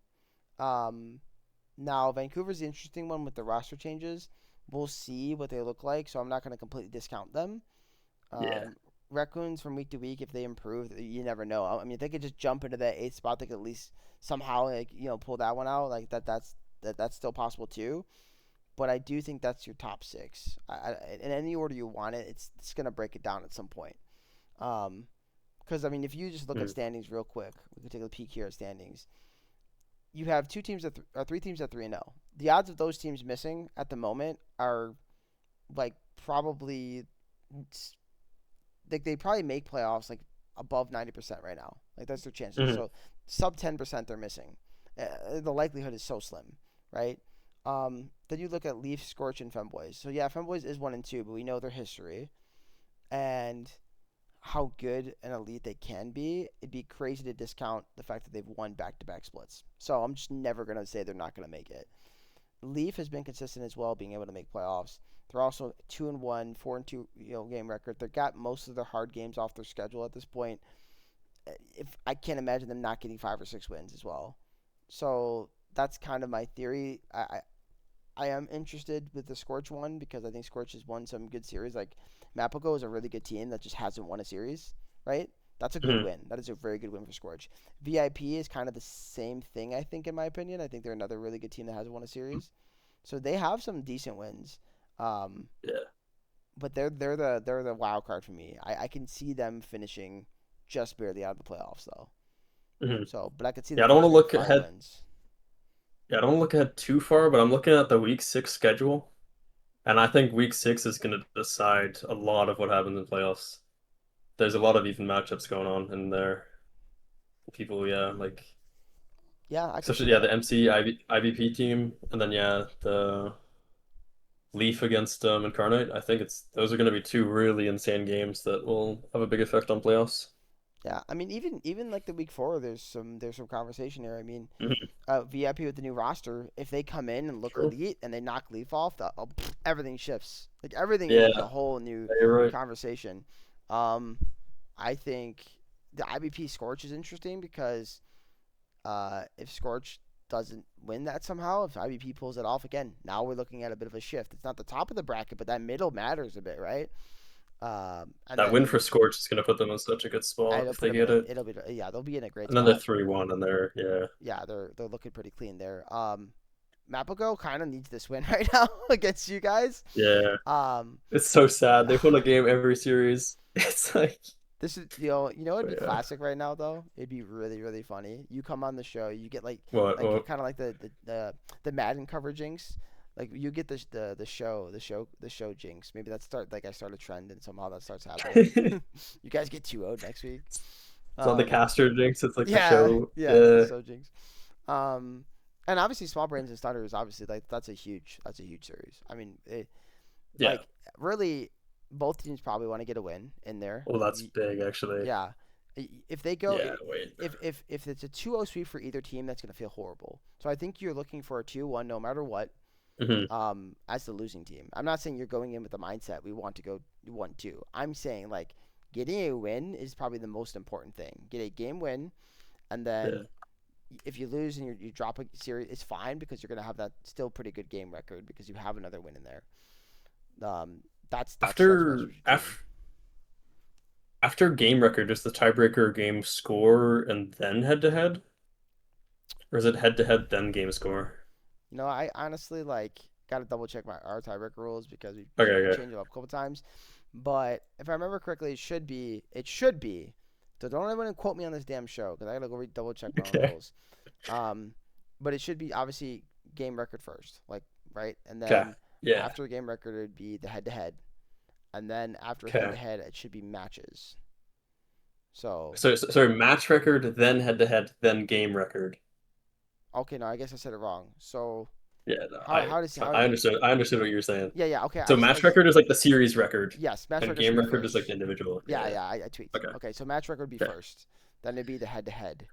Then it would be the game record. So if you have like a Okay. three-way tie, that's where game record would kind of come into the conversation. Yeah, that like yeah, I think like 3 to or even like honestly like 4 to 6 area is gonna be scary stuff. Yeah, I 4 to 8 mean, even maybe. it's definitely going to be terrifying. Um, any other stuff to note as just for fun? Let's peek at who's got the most kills in the league, shall we? Let's Oh see yeah. who's that. Who's that? It's not.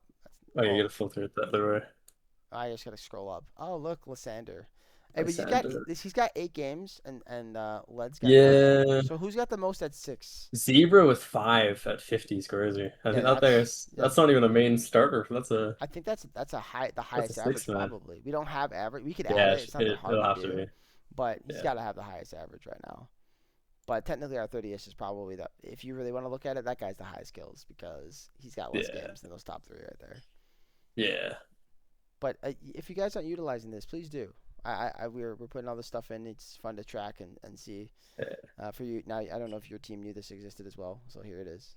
Yeah, we know. It's just I don't look at it like they don't. Unfortunately, there's no support stats because there's no API, so none of this matters too much to me. But I do tell my teammates you to go check it out because Yeah, I wish we have a we few had of us around the top had here. had the API for sure. The We're API actually stuff, yeah. we're But looking into that for future stuff. mhm. Because manually tracking does suck, but also we used to use Battlefy. Battlefy kind of stinks now, so that's why we switched off Yeah. of it. So that's what we got for But now. honestly, like yeah, I mean all the stuff you guys do is like the fact that this league casts every game and does like even a weekly podcast is it's so crazy, man. Like I respect this so much from you Thanks, man. guys, like the amount of time that everyone puts in.